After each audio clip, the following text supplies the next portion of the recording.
Good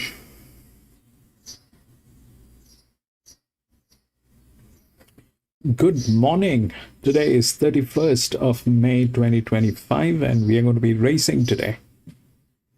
Today we are going to be racing at Eagle Farm. This is in Queensland, Australia. There are some very prestigious races here today. We've got about 9 races. The ground reading is soft. And the last finishing mile from the last bend to the finishing post is about 430 meters. This is one of the most prominent tracks in Queensland after Doomben. And we have raced here quite a few times, and we're going to be racing here again today, and we'll see what we can do here. Welcome to Grandstand, and we do horse racing almost 5 days a week. We try to do 5 days, but at times we don't have tracks, and that's when we skip, but that's the target, to do 5 days a week. And we do that in 2 steps. First, we try and identify the best horses through physics, mathematics, a little bit of understanding of horse racing. And once we have identified the best horses, that's when we take a look at the horses at the paddock or the gates, when we get the live stream from the paddock or the gates. If we find that all the horses that we have chosen are looking good and good to go with, we stick to our picks and place our bets. But if we find that there are circumstantial changes or there are better horses at the paddock, we often step out or we make changes with our bets. It's horse racing, so we need to be vigilant. We need to be making decisions that are worthy and in favor of us, and that's exactly what we do. I've got 3 tabs open in front of me. The first one is where we get to see the races. The second one is RaceNet, where we take a look at the odds, refer to the odds, and we also look at the scratchings here. Then I've got PalmerBet, where we take a look at the official winning numbers. So that's all that we have. We'll see if we got the feed. Oh yes. Here, only running today for Sarah Ryan. Swag's put a couple of handy runs together for Michael Freeman. It's at $4. Certainly there hasn't been a great deal of movement in this market. So long farewell. I thought it might be the value here at $4.20. Really like the way it trucked through the line there in that Cundabung race. A couple coming through that one. And it sees 30 cents. And then West Head's 9 and Melbourne 7 to 10 and 6. I'm going to give Swag another chance. I know he went under his favourite last start. We'll show you that replay shortly. But the form out of this run's okay. Horse that was unplaced in a fair head one yesterday's goal, but been a short price favourite. So I thought he did enough here. I know he's gone under his favourite a few times, but go back through his form, like Bookmark form and all those sort of horses. There was a real driving finish, not much between these horses. Now, the horse behind them, which is Fair Head in the green there, was able to win yesterday. So I think that franks the form a little bit. Hard to beat for mine. Number 8, which is Swag. Number 9, Swag. From the 5 walk, the pair, deserving favourite. 1 run back from a spell, wasn't far away. The 1, Charolero for Sarah Ryan, has been good in 2 starts. Placed and also just behind the place getters. And the 3, which is So Long Farewell. Another one for the Mar team. I've got a bit of a watch on this Melbourne Castle. The last time I worked with you, I marked it down as a horse to follow. Yeah. It hasn't been far away, so it's a tricky race, but I just want to give Swag one more chance because the form's been franked, and I thought he was quite good there last time. So I'll go for him. 9, 5, 1 and 3. Okay, let's move on to the first leg of the quaddy. It's race number 5. In a way, is looking for 3 straight victories, much like his namesake, the unbeaten Japanese boxer. In a way, it's unbeaten in this preparation, and he's going along really nicely for Peter Snowden. He's $3.70, in from $3.90 today, and this 1,000-metre benchmark 64. It's an open race forever. The grey certainly got around in better races, and did run a good race there, fresh at Hawkesbury last preparation, but a bit easy today, 330 to 480. Mr. Rocket, always competitive, this sort of grey, gets Solly Doon, it's playing, 460 to 550. Run Rani runs at 550, it's in 3 points for Matthew Smith. Flying Rani, that's stablemate, he's also got a couple of points at 8. And OEQ, it's going around at over the odds here at $8 at this stage, in from 11. So expect a couple here. Early Whitey with Helinda and Calgary King on out of it either. Yeah, well, OEQ's relation and Queen Step for running one yesterday at Melbourne as well. Well, Ronnie couldn't stay. They are. Mr. Rocket's a proven performer. He's well placed today. He's got, he's coming up against some horse on the way through, but he's a proven performer. Jace, this one here, I thought the way to go was probably in the queue. He's been racing well, and he's won his last 2 starts, been quite dominant. It was pretty convincing last start, so I think he's certainly the way to go. The Grey's racing well. He's had those couple of runs, good trainer, right combination. I missed the Rocket. You know what you're going to get. You know, he's a second times winner, performs well here in these conditions. And REQ, I thought he got far away as well, but I like this horse. He's been really in the zone, so I think he'll win again. 1, 3, 2 and 5 there for White in the 5th. Let's have a look at the 6th race of the day. This is a Class 1. It's over 1,400 metres. Favourite is Pick Up the Tab. I thought he was the best bet of the day for mine, Whitey. I think he's got a bit of ability. I think he kicked off his career in Canterbury from last preparation. But for Doomben Baker, he's certainly shown what he can do last start there at Kembla. And when he ran second here last prep back in December, the horse that beat him home then, Tomba, came out and won, I think, a 64 after that, went to Flemington, straight down to Victoria after that. He's been put away and come back with a couple of trials. So that form sort of stood up as well. But he was dominant winning last time. He's 180 in from 210. Tango Queen at 440 for Annabelle and Rob. Lady Savannah 460. Manwy 550. Royal of 521. Again, a few scratchings for Rob this race, but he's a dominant favourite. Pick Up the Tap. Yeah, he's one of my best bets of the day. Same reasons as you, Jace. The form's been pretty good. He was able to dominate a race there last start.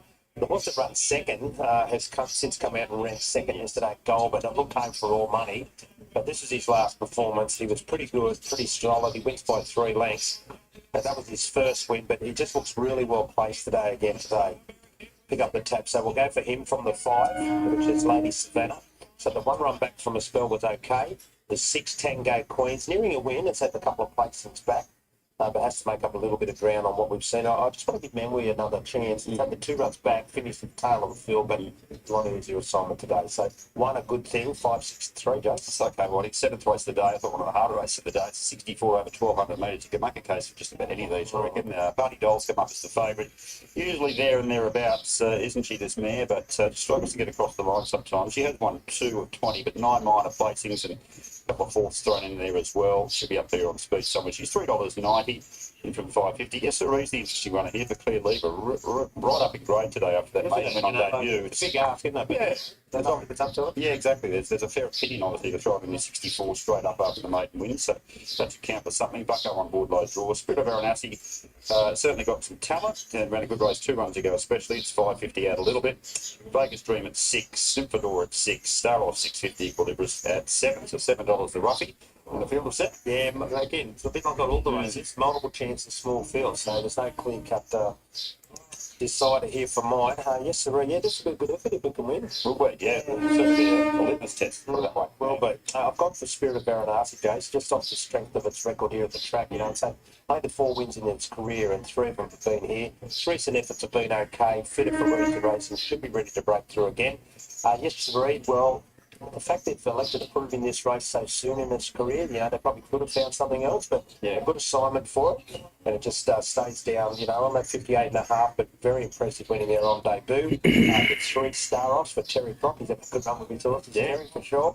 And the 5 as well, which is Vegas Dream. A little bit underrated. He's coming off a couple of runs for the Sapphire, but his form's been okay for a race like this. But the wet track won't worry. This one, Spirit of Varanasi, 2.73.5. Okay, last race today. It's a midweight 64. It's over 1,600 metres. Hooligan Tommy at $4. That's a wide market here to finish off the quaddie and the day. But his recent efforts have been pretty solid, winning fresh and a couple of placings thereafter. And got caught near the rail there, perhaps the wrong part of the track last start. But stuck to his task well, I thought, Whitey. And Keegan Latham aboard, who knows this place better than just about anyone. City Limits, a nice performance there last start to win fresh, and certainly got some positive signs there for Don't Put Him in Lane. It's 4.40. It's been a good firm today. Region at 7 was a nice maiden win last start up in grade. Victory at Omaha for Teresa Bate up at 7. Who's a pretty consistent type. It's been around a while. Divine Outcast is best of the rest. It's at $7.50. The Tip-Top Timing, who just got pipped there last up by City Limits, not without a hope at 11. Yeah, for sure. Like, he's had a couple of runs back from a spell, and if the inside part of the track's okay, from where it's drawn, he could run a cheeky race today. Tip-Top Time. There's multiple chances. If Victory at Omaha, you would think, would take it up. Other City Limits, it's come up. All right. This is the first one. It's a class 6. The right definition of class 6, I don't have a clarity. maybe PC can help understanding what a class 6 is in Australia. So if we look through the odds, that's 7, 2, 10, and 6. That is 7, 2, 10, and 6. If we look through the rails, that is exactly where they stand. They are here.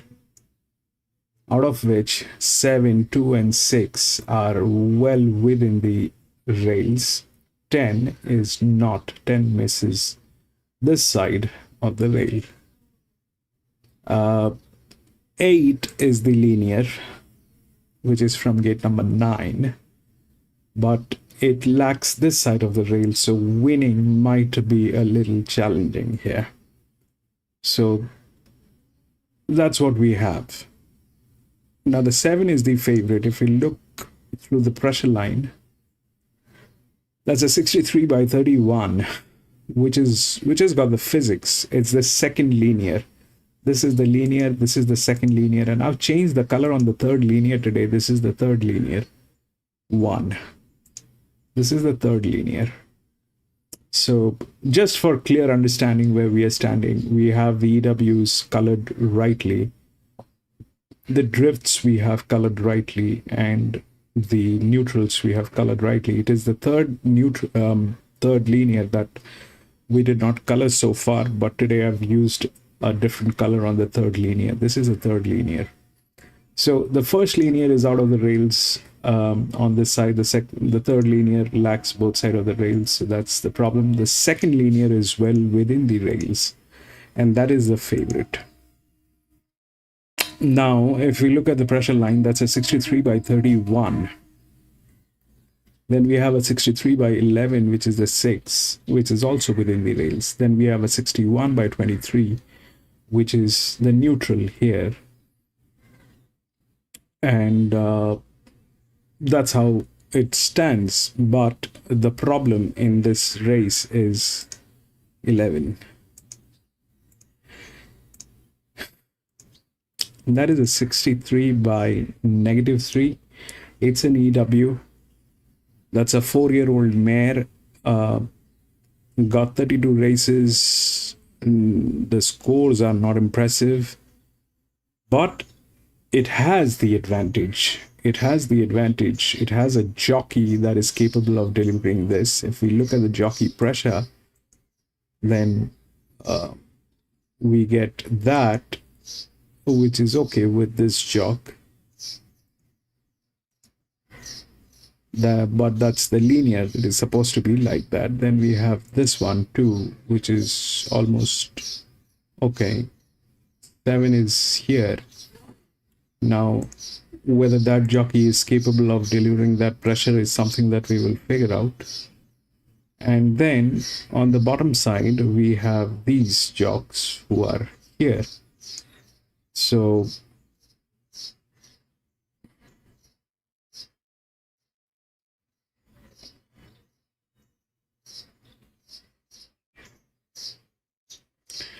now that 11 is a check. We will see how that 11 works, because that's a lot of relaxation for a horse of that caliber.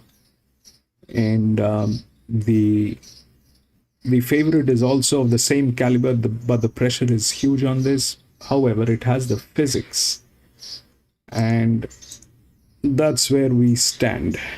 We'll take a look at the horses at the paddock. I'm not going to get into the first one. We will take a look at how the track is playing. The track is soft today, and if everything goes okay in the first one, if the pressure is working, then it's all right. But if the pressure is not working, then we will have to take calls on the basis of other factors. So that 7 is good. This has got the physics, got the pressure. Ideally, it should win.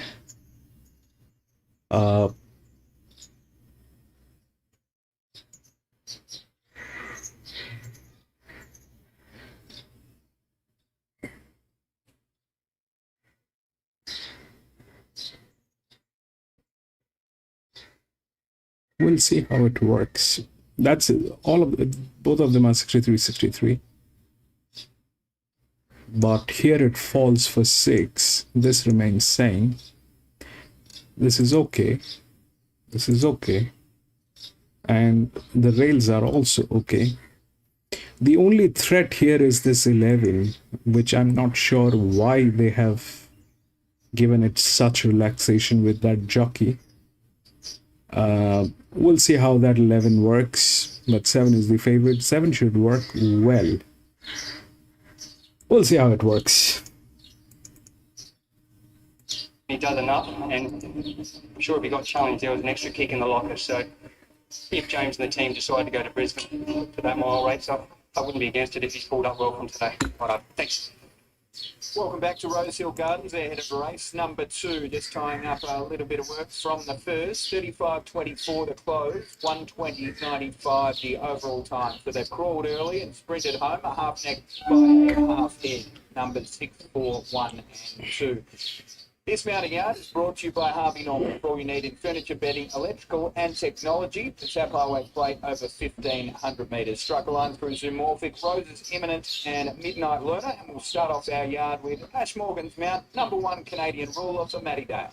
Carry a big weight to win a Class 2 highway. Hawkesbury last did it quite comprehensively there at the finish. So the barrier looks scary on paper, but not a lot of speed engaged, at least on paper. So I think Ash gets the chance to offset that with a positive ride. This is a horse that has won recently, having led, so he's got tactical speed. It's really come on as well, Brad, from that run there at Hawkesbury. He's all dappled up over the hindquarters. Not that he was not as good as he was here today, but he just said, I reckon he's really trained on well. On to Tab's lay of the day, the 2 Boys Night Out, trimming into $2.90 now. Matty Dunn, Aaron Bullock. Has just missed in 2 tight finishes in Queensland at his past 2 starts, the lates at Eagle Farm. It was 2 lengths back to third, and the winner subsequently came out and won a benchmark 78. So just needs to jump on terms and hold some kind of position. As we saw in the first race, as expected, the jockeys did want to get well away from the inside. So that's a little risk in itself, but he should be thundering home with the right luck. Here's another one. He's absolutely glowing in the yard today. He's very athletic, type of horse. Holds himself really, really well. He's paraded great so far. Got a beautiful action as he parades. And here's another one. He's got dapples all up over the hindquarter, so he's looking well. Frank Cleary's brought the 3 mile last foray from Queanbeyan. Crier Keating's claiming 3. He's on a 7-day backup. He just peaked on his run at Randwick last Saturday, as he wasn't entitled to, given he was wide and working throughout. I thought he was quite brave in defeat not to drop out and run last. So it does have to run a strong 1,500 metres, but Matt's better here, and heavy trained horses on the quick turnaround, you can score them up. He looks okay. He's deep into the preparation, but still looks really well. Holding good condition. Still looks nice and bright and alert. So, yeah, looks well. Fred Robs put the visors on Rouge Milan for the first time horse 4. Good to get his chances going last start. Maybe the mile just saw him out. So back slightly in trip. Looks a positive to the 1,500 metres. He has been around the mark in 2 recent highway runs. He does need to find a length or 2, and I do think the touch better on top of the ground. Yeah, he's a real strong horse. He looks really well in the yard today. Another one. Yeah, I don't think they can have him looking any better. He looks nice and fit. And another, still nice and bright as well. When we had the show on Thursday night, Brad, there was a little bit of speaking for the 5 Air Jordan.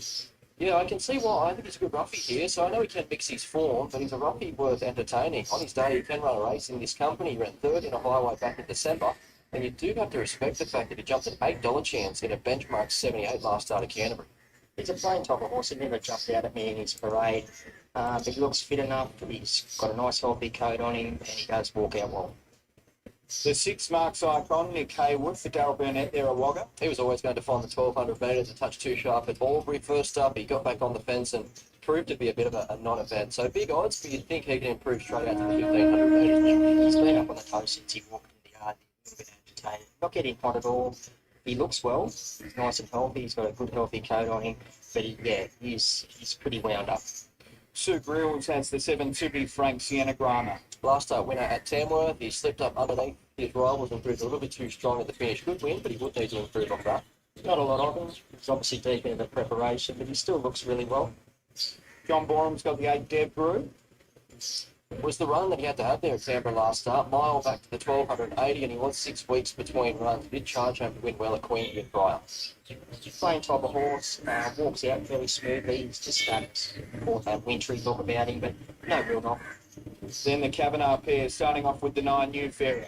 That's been well back, so came from a long way back to run second at Scone behind an all-the-way winner last start. First try 1,500 metres today, but gives every indication that he will relish it. He's a horse that's really turned the corner at his past 3 starts. There's another one. He's deep into the preparation, but still looks really, really well. Very athletic type of horse. He's got a great demeanour. Yeah, so big tick. Okay, and he's also got Warrior for Peace. Braith not claiming 2 here. Drawn up. Still in his first racing campaign, but he does come into this an impressive last start winner. That was on his Scone home track a few weeks ago. He came from last. He had to round up his rivals, and he did it with some style. So the stable thought enough of him to run him in a Queensland Guineas. At just his 3rd start, he does lack early speed, but they're rushing home again. I've loved his parade since he's walked into the yard. He's been up on the toes slightly, so he's still feeling very well. He looks terrific. So another one with a big tick. My mate Kate, Ben Osmond, Ben Lee. Run down in the final stride at Tamworth last start, having settled outside the lead. Does jump 12 to 1,500 metres, but has a good fitness base. Another one that's been slightly up on the toes since getting into the yard. Not getting hot at all, but a little bit wound up. Airliner goes around at triple figures here for Terry Robinson. Coming up to 3 years since he won his maid. No stranger to highway company though, just needs to find a few legs. Another one that's really deep into the preparation, but still looks well.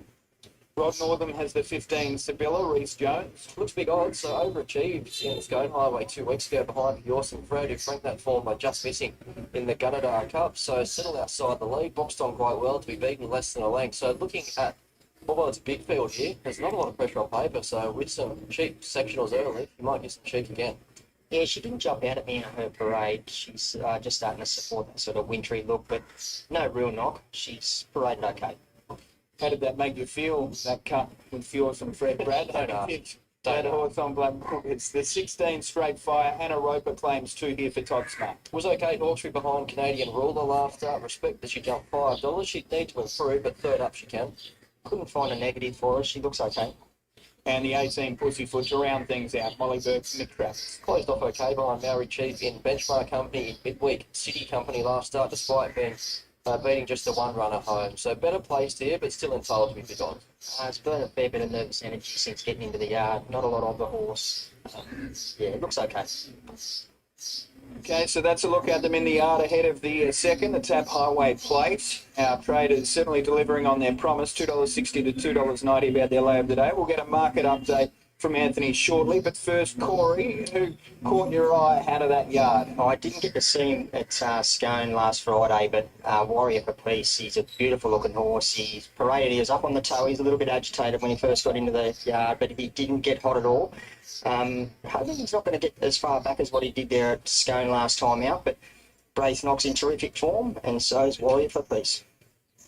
The late mail numbers are 2-1 at 10 and 3. I'm going head-to-head with the Tap Traders here. Boys Night out on top. He will need to angle off the fence at the right time, but I think a few things have aligned for him to potentially get away with this. Had he won either of his last couple where he's been in the finish, he's no longer eligible, and now that he's had 3 runs for Matt Dunn, he is eligible for Highway Company. So, I think the timing's right for him to strike. 1,500 metres looks to suit, as I said when we're going through the maps. So I just think if he jumps on terms and can hold some kind of position, that'll take him a long way to winning this race, because he will need to navigate away from the inside at some point, given where he has drawn and how this track is expected to play for the rest of the day. So 2-1, 10-3, Danger's 1 Canadian Ruler.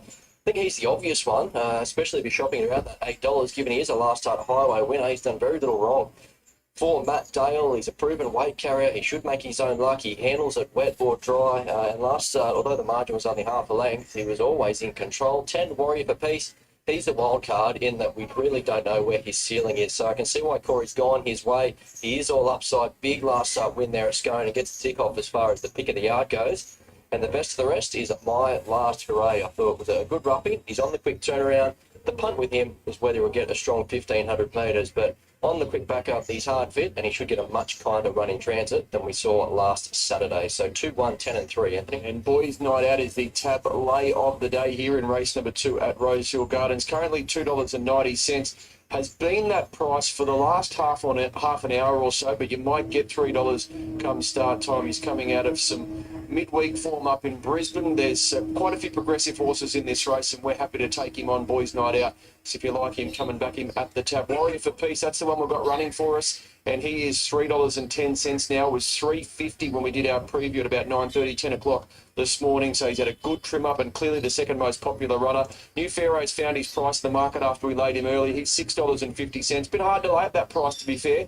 And Canadian Ruler, they've chipped away at him all week. $9 best price, got into as short as $7.50, just back to $8.50, but clearly the third most popular runner outside of Boys Night Out and Warrior for Peace. So Boys Night Out, $2.90, might get to $3 close to start time as we tick down to with a minute left to go, and Warrior for Peace has been the big firmer into $3.10.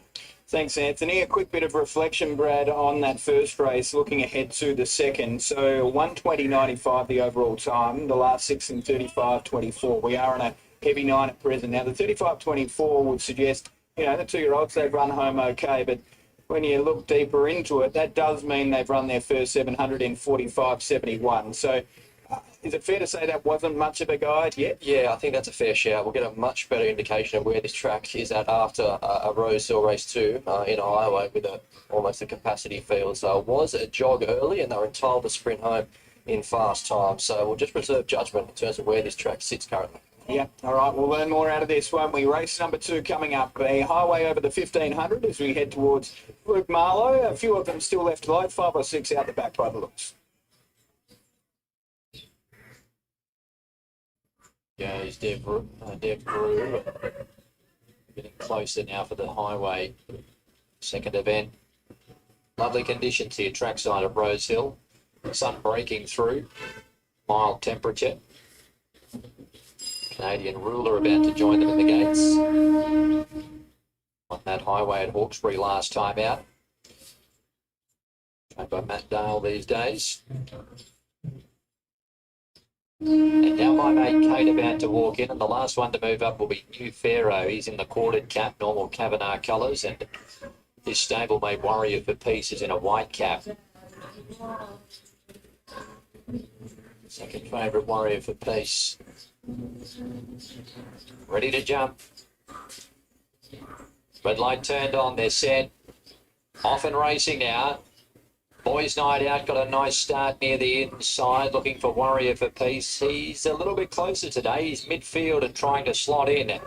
Keenly contested lead. Sibylla Straight Fire break out of the pack with Canadian Ruler moving up wider on the track. Just behind them as they settle down was To Be Frank. As a towel blows off Straight Fire there as they go through the first 100 metres. On the outside was My Mate Kate settling behind the speed Warrior for Peace. He's pretty close for him. In behind those horses was on the rails Rouge Moulin. 3 wide was New Pharaoh. They were being trailed by My Last Hooray, Airliner, Air Jordan, Mark's Icon, followed by Pussyfoot, and back on the inside Dev Grew. They slowed the tempo. Lewis, welcome back. 650 metres to go. Half a length Canadian Ruler. Third the inside was One. Fire. Close and handy Boys Night Out. He's travelling pretty comfortably here before the turn. In behind those was Rosie. To Be Frank. The outside as they turned was My Mate Kate and Warrior for Peace just looking for a passage. He's following Boys Night Out into the straight here. Sibylla led. Canadian Ruler, Boys Night Out. There's the run coming for Warrior for Peace if good enough. He's just had to switch course again. Back to the inside, Straight Fire. But the favourite moves up, Boys Night Out. And he bounded clear. 150 to run. He gets away from Canadian Ruler. Warrior for Peace, green in pursuit. Then New Pharaoh. But have a look at this. Boys Night Out is going to bolt in. Boys Night Out cruises down to beat My Last Hooray. And Warrior for Peace, I think, third. Ahead of New Pharaoh, the outside, then To Be Frank, Canadian Ruler. That is a win by a mile, I think. Headway, Airliner. Next to him, Straight Fire, Dev Grew, Rouge Moulin, Air Jordan, and Mark's Icon. For Boys Night Out, well, there will be some big nights out off the back of that, you would imagine. That's an absolute demolition mission. The lay of the day, well, it's one eased down by 4 at least as we check out the margins in a bit. But remarkable effort from Matty Dunn as well. A shout out to him. His 39th highway win. He was the king of these highways for some time. Obviously not eligible when his stable shifted for a moment. But it has been a while between drinks. So Cranky Harry, his last highway winner, and that was July last year, Brad. It's not too often he's had a break like that, but he's bounced back and hasn't Boys Night Out done an absolute number on them. 2, 3, 10 and 9. My Last Hooray was good. The 10 Warrior for Peace chopped out at a vital stage. Edge, and the 9 New Pharaoh, okay as well, the second of those Brett Kavanagh runners. But when you want to break a runabouts, that's the manner in which you want to do it. And what a ride by Aaron Bullock. He just didn't make a wrong move throughout. It was a perfect steer. He jumped on terms. He sort of one out, one back, gave the horse plenty of time, plenty of momentum, and the chance to really let down. And didn't he sprint quickly when asked for that final effort? So times and margins at the finish. My last hooray. Did a really good job on the back up out to the 1,500 metres. That opens a few doors for Frank Cleary going forward. Warrior for Peace boxed on okay. And New Pharaoh there also for Brett Kavanagh. But he was different gravy. Boys not out. He doesn't come to sound very often, Aaron Bullock, but when he does, you know that he's got a good one underneath him. That was an absolute demolition job there. Like Ben said, he gave it a terrific ride. He drew soft. He was always going to get a nice run, but just when he exposed the horse and let it go through its gears, gee, you can ride this, boy. I got excited. I said 4 lengths. It was 3 3/4. So I'll work on that for next time. But 2, 3, 10 and 9 as we head north. 36.14 the close, 1:33.05 the race time. Well, a big welcome to racing at Eagle Farm here today on Derby Day. Of course, at Kingsford Smith as well. That's where the big tab offer is as well. The QR code is $7, Jolly Star, in the Kingsford Smith today. Alrighty, we've got horses here for the first. This is a Class 6 handicap. It is over the mile.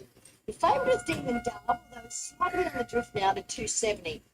But gentlemen, let's start with Savark here for Annabelle and Rob Archibald and Talia Fenton. Well, he was well supported in a much stronger race last start. He was 6 weeks between runs on the heavy, so it just might have been a bit tough for him. So I think he'll back up out of that pretty good with a huge drop in class. He just has to cope with that big weight that he has to carry. Maxie, we're down to a soft 7. How will that affect victory win here from the Archibald stable with Craig Williams? Well, it went over to a heavy 8 last start and he ran his worst race, Bernie, behind Fukubana there at Doomben 2 weeks ago. So not sure, but he's certainly better than what we saw last time. Ronnie Eaglemont gets blinkers today. Matt Dunn and Andrew Mellion. Yeah, that's the only thing you can make a case for him because he hasn't done much in 2 runs back, although some of his old form would shake up.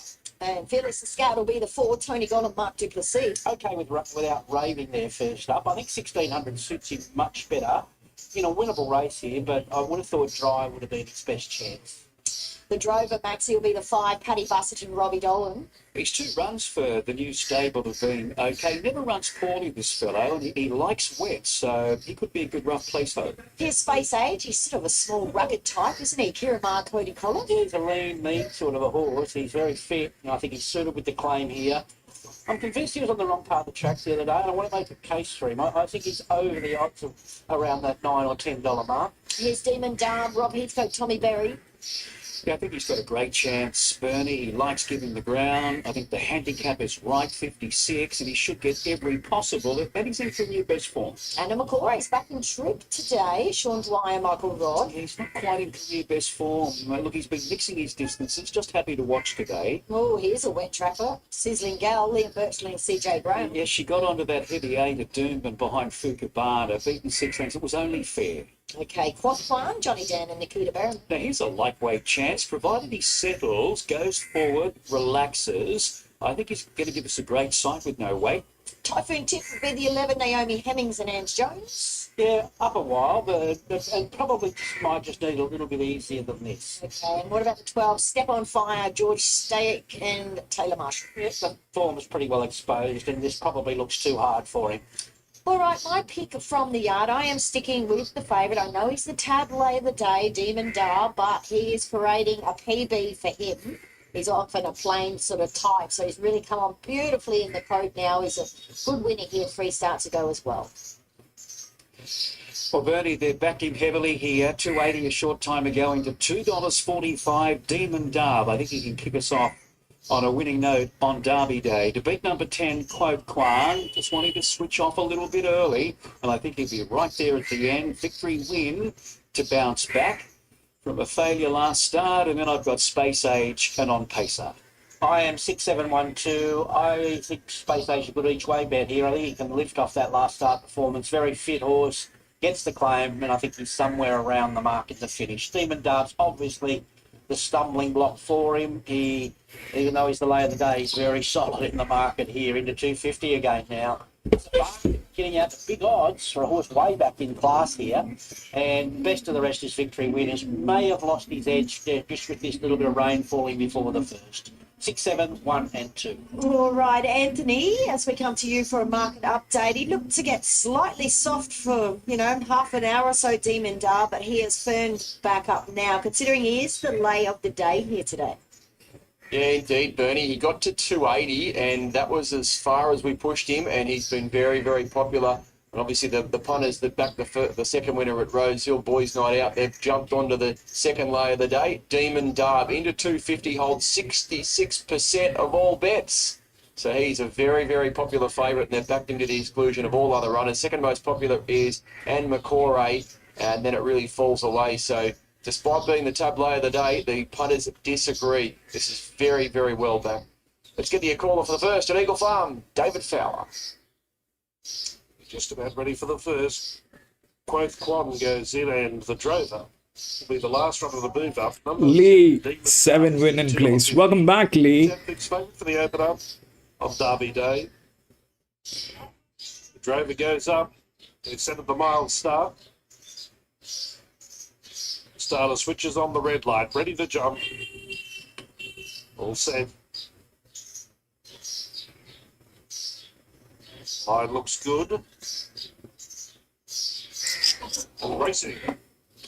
They jumped in an even line. Step on fire. The long shot began well with Demon Darb. Sabak is breaking out of the ruck. Typhoon Tip showing early speed, and Eagle Bot is right up there early. Sizzling Gal not too far away. Quoth Blonde pushing forward. Demon Darb after the even getaway drifts back to midfield. And Andy is 3 wide around Step on Fire. And Victory Win goes up inside that pair. 2 to Adam McCoray, then Felix the Scatter, the Drover, settles in last position.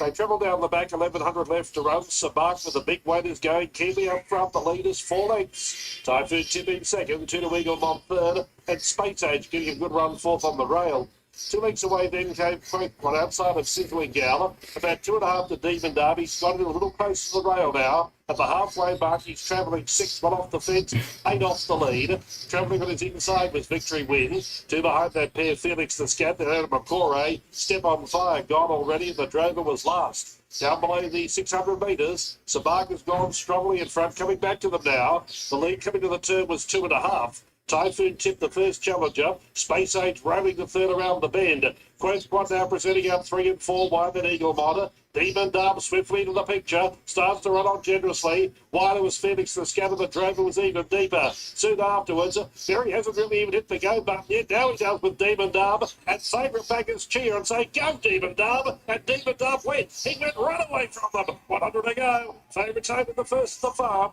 Battling out the miners, quote one out of McCoray, but Demon Darb rambling into conditions, won by 4.5. 7, 8, 10, I think. Photo fourth. Victory Win on the Drover, then Typhoon Tip, Space Age, Sizzling 7, 8, 10. Felix the Scat Eagle Bot. Oh, they're coming in at long intervals. Beautiful, Lee. Last and Step on. Not a bad start. That was a brilliant start. 7, 8 and 10, and it's close for 4th. 7, 8 and 10. Drover, but that was just nice and easy for favourite supporters. Demon Darb, written by Tommy Berry, trained by Rob Heathcote. Gets the cash in the first. Yeah, one act affair, wasn't it? He just absolutely revelled in it. So we'll check out those times and make an assessment of the track. But when they were spread out over a long distance, getting the line there, it says it's pretty testing. But that was set up by Sabak, who bolted in front. So it made it tough, but geez, you won't see an easier win than that today, that's for sure. And the McCoray running better, back in distance, and then Quoth Kwan, he had a bit of a wide trip early. He's gone quite well to get third, and the issue is for 4th. That's all we're waiting for after the first at Eagle Farm. We have a Grange opening race of the day. First at Bates from a heavy 8. That's Kembla.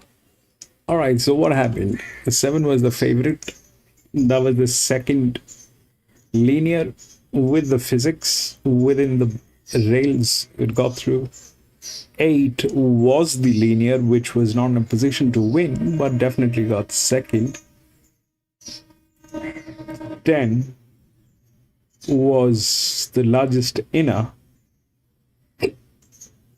And I think the other one that came in is 5. It looked like that, which is the largest outer.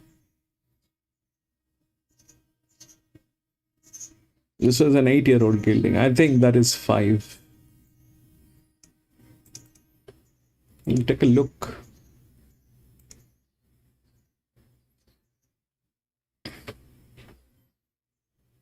7, 8, 10, and 5. That is what happened. We'll go to the next. We'll see what's going on. 10 and 16 has been scratched.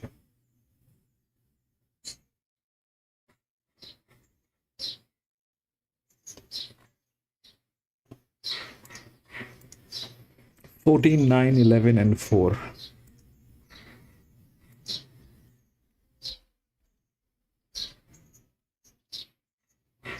14, 9, 11, and 4.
Let's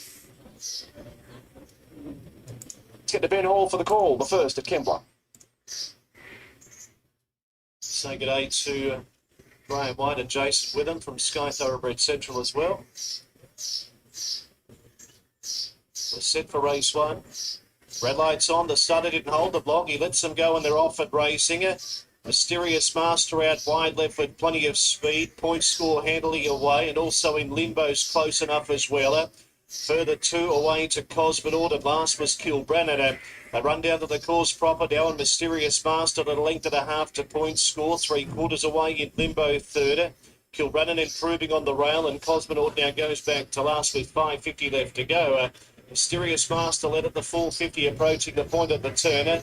Point score in second. Kilbrannan takes the shortcut and tries to get to the outside. In limbo's out in the middle. And then came Cosmonaut with 300 metres left to go. Mysterious Master in front. Point score pegging back the Bargett on the outside. 3 away in limbo. Then Cosmonaut. 200 metres left to run. Point score got to a 2-length lead. Mysterious Master's gone. Then Kilbrannan followed by in limbo and Cosmonaut. But point score's off and gone for the prize. 20 to go. And point score won. Beat Mysterious Master, Kilbrannan, Cosmonaut. And the market drift was right within limbo. Finished back at the rear. It'll be 5, 4, 3 and 1. Dominant display by point score. Put the writing on the wall, this colt, with a couple of really impressive trials. He had excuses. He's only raced out last preparation. He's been put away, given a nice long break, and has come with a well-timed run there under Prentice Molly Fitzgerald for a very impressive performance there, Whitey. Yeah, great to see for Amanda Turner and some of her regular owners, of course. This horse by Blue Point, as we said. He just had that one start, but his trials were brilliant. Like, his latest trial was enormous, and he lived right after that. He was quite dominant, and look, the other favourite runner there, quite disappointing in limbo. It just didn't pick up at all. The Waterhouse Spot runner held on okay, but no, he's a nice horse from the way through. Point score. He is a nice horse, and I'm sure there'll be a bigger fish for him to fry as he continues on his career. Nicely bred type by Blue Point out of Phillips Range. Molly Fitzgerald handling him well after a nice trial a couple of times there at Warwick Farm. She was on him in the latest trial. And the man is going to come over and have a chat to us now after this very nice 2-year-old colt scored a dominant victory. He's always had a bit of ability, this colt.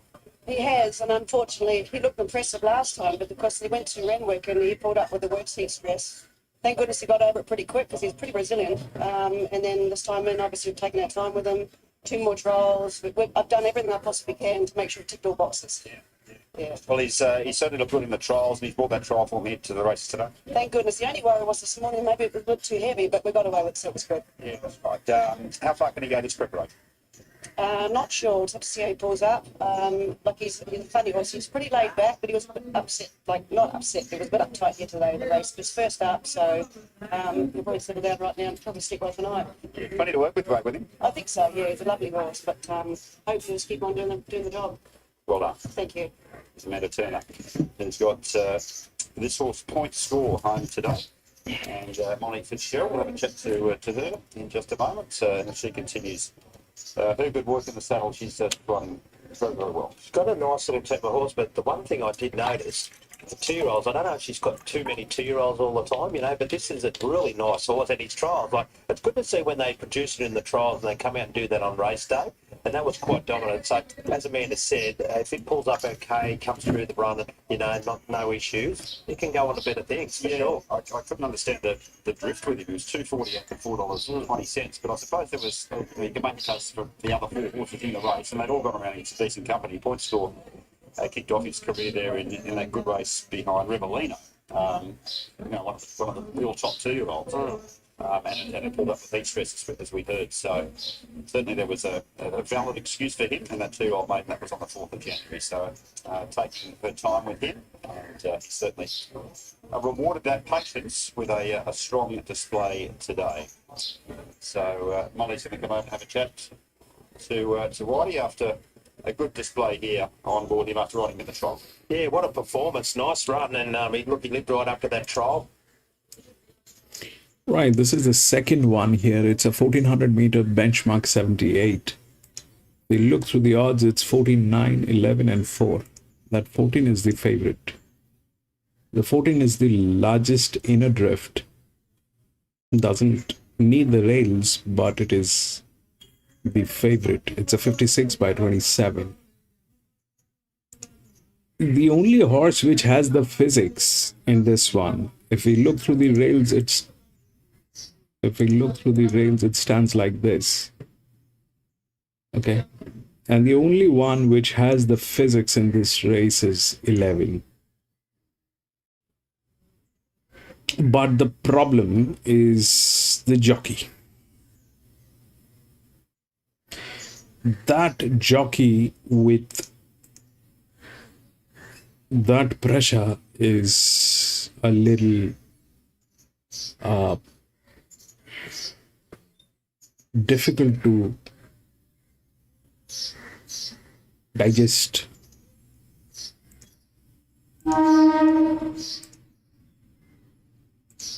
It is not a linear pressure. It is okay. It is a pressure, but it is not a linear pressure. It is okay on 11.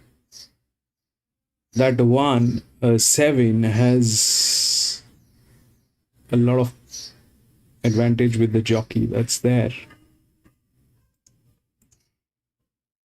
Where is that 7? Here is the 7. From gate number 1.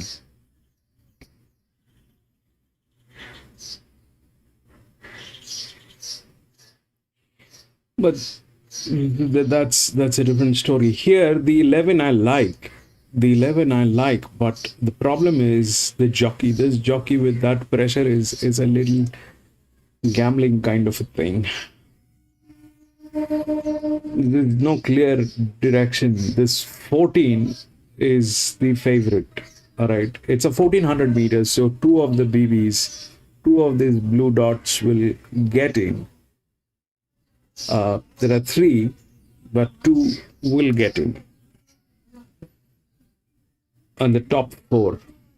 So priorities are these ones. 15 is touching the roof, but it doesn't have this side. That's a 67 by 13.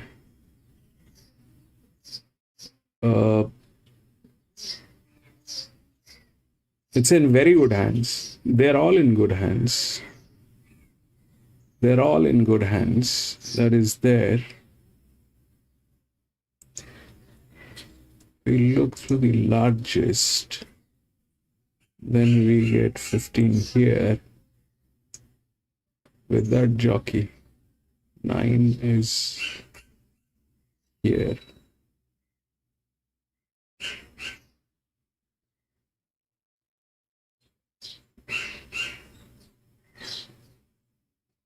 And then we have this 3, which is a 55 by -3, which is here.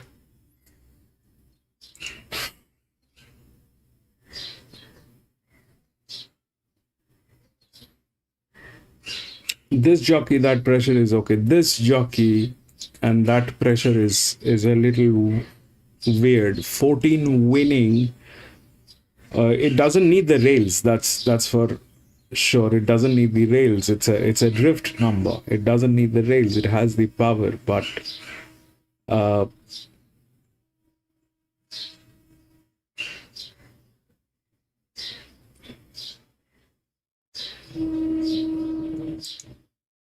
maybe 11 EW I'll go, or better is 30.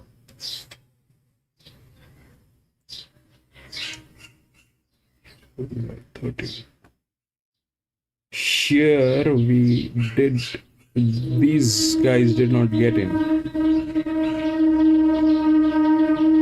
It is working with the pressure only. So this is not working. That's not working.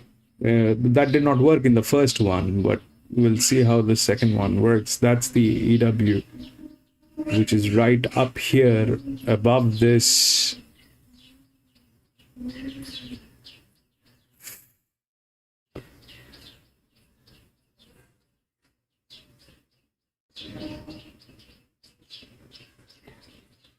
So that 3 is a check, definitely. 3 and 15 both are checks. We'll see what they have to speak about these two horses. I like the 11. That's the only horse that has the physics to go with. But having said that, it also has one of the funniest jockeys who are handling this on a 1400 meter. So I mean, it's not a linear pressure that is there. The linear pressure is here on this horse. 7, which is okay. I get it, but this is not supposed to be the pressure line on this. This should get a pressure line like this, then it'll win.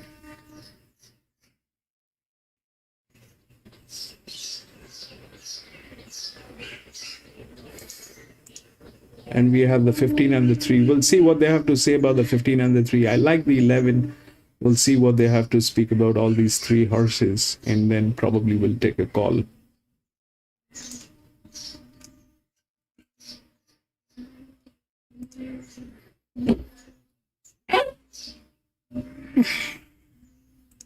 Really well. Obviously, first up, he's going to improve on what he does today. He's nice and bright and alert. Walks out very smoothly as he parades. So, yeah, I like him.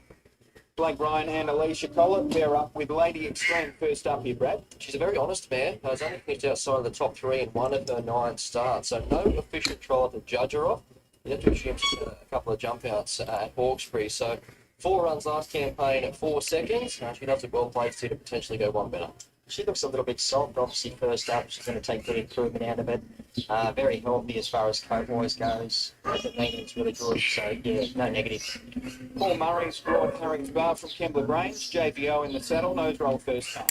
1 win from 7 starts, but that's been a fair reflection of her talent. So first up, last time in, she was beaten in a tight finish by Woolowin. 2 starts on there, she is running second to Raikkonen, and she started an odds-on favourite on that occasion. So she's trialled well, she maps well, and this is a lovely race for her. And she's paraded, but she looks fairly fit and forward. I could not find a negative for her. She's getting a little bit busy, getting up on the toe, but not getting warm at all. She's obviously just feeling well. Okay, nice push there. Pfeiffer has to 10. Don't doubt Merlin. Karen McAvoy. He took sharp in 2 trials. He's a proven fresh horse. He's 2 from 2 first up, albeit in lesser grade. And both of those wins were over 900 metres. So he's a horse that likes the sting out. He draws wide, but he has got speed if required. He's pretty versatile in that regard in terms of where he can settle the race. He's getting right up in the bridle since getting into the yard here. Another one, he's not getting hot at all, but he's quite sort of bright and alert. And, yeah, just getting up on the toes. Kerry Parker and Reece Jones have the 13. Let's go again, drawn 9. bounced back at Kemba Grange last start, went straight to the front on a heavy track and always travelled like the winner. So good to see her do that. Her 2 runs prior were a touch disappointing, so might go on with it now. She looks super in the yard. She's deep in the prep. It still looks really, really well. She's still nice and bright, and she's been in the strapper a little bit of a hard time since entering the enclosure. So yeah, very, very nice. And you'd have to think this girl is a player off the back of that Scone win. I Am Brave, Brave Not, claiming 2, drawn 8, Richard and Wilfried. She's exciting, isn't she? We have no idea how good she might be. She made a huge impression on debut, landed good bets at Scone, $1.75 favourite. Once she pushed into the clear, she sprinted quickly. So that's what Barrier 1 brings. More of a tricky gate here. Barrier 8, Rose Hill, 1100 metres. You typically don't want to be too far away. So she's all upside, 53 kilos after the claim, and we'll learn a lot about her after today. She got hot at Scone the other day, Brad, but today she's a fair bit worse than what she was there. She's quite hot. We know that's her normal nature, but yeah, she's at home today, so she's probably a little bit more excited. Okay, so that's a look at them in the yard ahead of the midway over the 1100. We've got $4.60 equal favourites on the NOP, that being Vegas Raider, Harry's Bar, and I Am Brave. I Am Brave just going out that 20 cents as I speak to make a liar of me. And just on the drifty touch, Corey, you've had a look at all of them. Who caught your eye, mate? I really like number 7, Lady Extreme. Obviously first up, she's got nice form first up, so she paraded great, she looked well, she looked very fit, very forward. She got a slight bit agitated when Jockey got up on board, but yeah, for mine, it was just all on looks. Late mail numbers 8, 14, 7 and 10. 8 Harry's Bar on top. So she is first up here with 1 trial under her belt, but I like what we saw from her in that trial. She typically comes to hand fresh, albeit she's a mare with limited exposure as far as form-wise, but she was good first up last time in. A repeat of that performance sees her right in the finish here. So 14, I Am Brave. She's solid enough, given she's jumping in grade here, but she's completely untapped, so I don't really know where she fits in. She maps to give away a head start, so there's a few things against her in terms of the step that she has to make up, but she did trial particularly well ahead of that return. I think the drums are beating as far as where she could potentially get to in her career. 7 Lady Extreme, she too is holding her spot. Pretty competitive market there, $4.40 favourite and a $5 fourth favourite, but she is very genuine, and the market suggests that she has done enough work, despite the fact we haven't seen her officially at the trials. And don't doubt Merlin. His record suggests that he could run a race fresh. I think he'll go forward here from the gate, put himself in the first queue, and he too has trialled well. So 8, 14, 7 and 10. Pretty even looking race on paper here as far as the market goes, Anthony, but it doesn't lack for some talent. No, not at all, and it is a very even market. So 4.40 the field, Harry's Bar hanging on to favouritism for the moment at $4.40. That's pretty comparable to what we bet on Wednesday when markets first went up. I Am Brave was the first horse we laid, so $6.50 on Wednesday, laid it straight away, came into as short as $4.40, just back out to $4.60, is the most popular runner. Lady Extreme, as much as $5 earlier today, went $4.60, $4.80 with the tick off from the yard from Corey. Vegas Raider, it's been a firmer as well this morning. It was as much as $6, came into $4.60, it's back to $4.80. And we've got Don't Doubt Merlin at $9.50. Let's go again. It had a little trim up even. It's $10 now. Oakfield Badger 16, Kumbilla 26, and Zulfikar $31. Take your pick job here. Harry's Bar favourite, I Am Brave, best backed overall, and Vegas Raider some support there today. But yeah, if you like one here, I wouldn't let anyone talk you out of anything.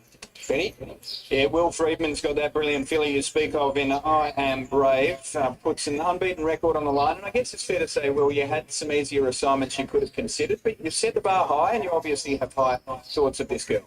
Yeah, we do, but I'm sort of the viewpoint she's going to go to the paddock after today without winning or with winning. She'll be going to the paddock. So we thought a day out at home, less taxing for her. She didn't parade that well. She got it fairly above herself. So hopefully that doesn't impact her, but she's probably telling us a couple more signs that she's probably ready for the paddock, but she might be able to outclass them here, and if she is, great, and if not, she'll come and do that next prep. You were very eager to find out those times and splits from the earlier races, and I did have a look. So your girl ran 57.07 on a soft 7 there at Scone. I imagine the improving track was warming news to you. We're now on a heavy 8. Yeah, definitely. the Iron and Innsfields don't typically love it heavy.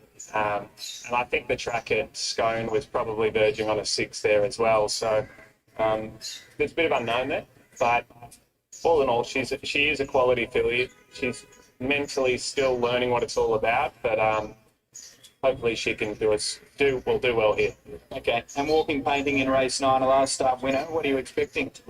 I'm hoping more of the same, but he's a bit of an enigma. We probably weren't expecting him to win last start, but it's sort of another race that's devoid of speed. He might be able to go forward and make his own luck. It do well for us. Good luck. Cheers. Thanks very much to Will, and we appreciate all of those people who were out there strapping as well, and then they wander off and come up to us for an interview, Brad. It's always nice of them to make the time for us because they don't have to. But Will and the team are always very generous with their time, and best of luck to them. Having a look at the NOP here, mate, it's still pretty open. We're talking $4.60 Vegas Raider, $4.60 Lady Extreme. Iron Brave is probably the one, $4.40 to $5.50. The alarm bells going off there, especially off the back of that chat with Will.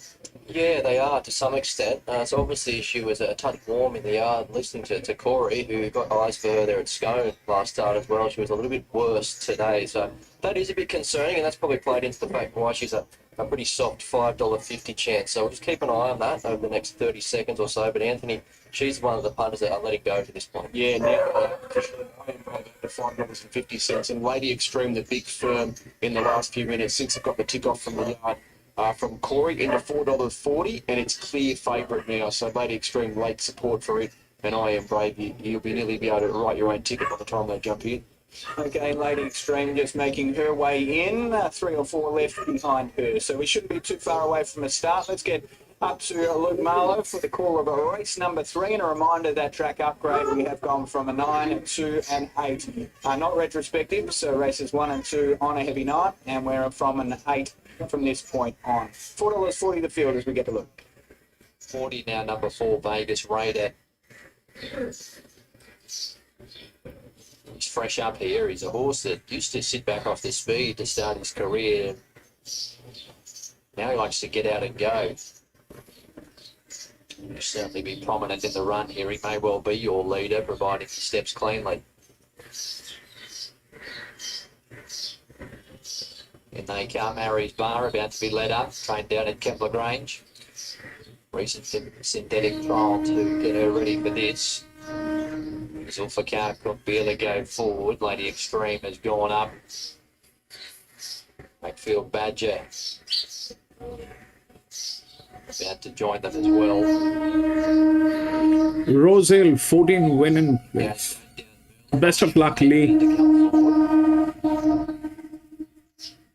Drawn here for the unbeaten I Am Brave. We'll have to do it from the outside stall here.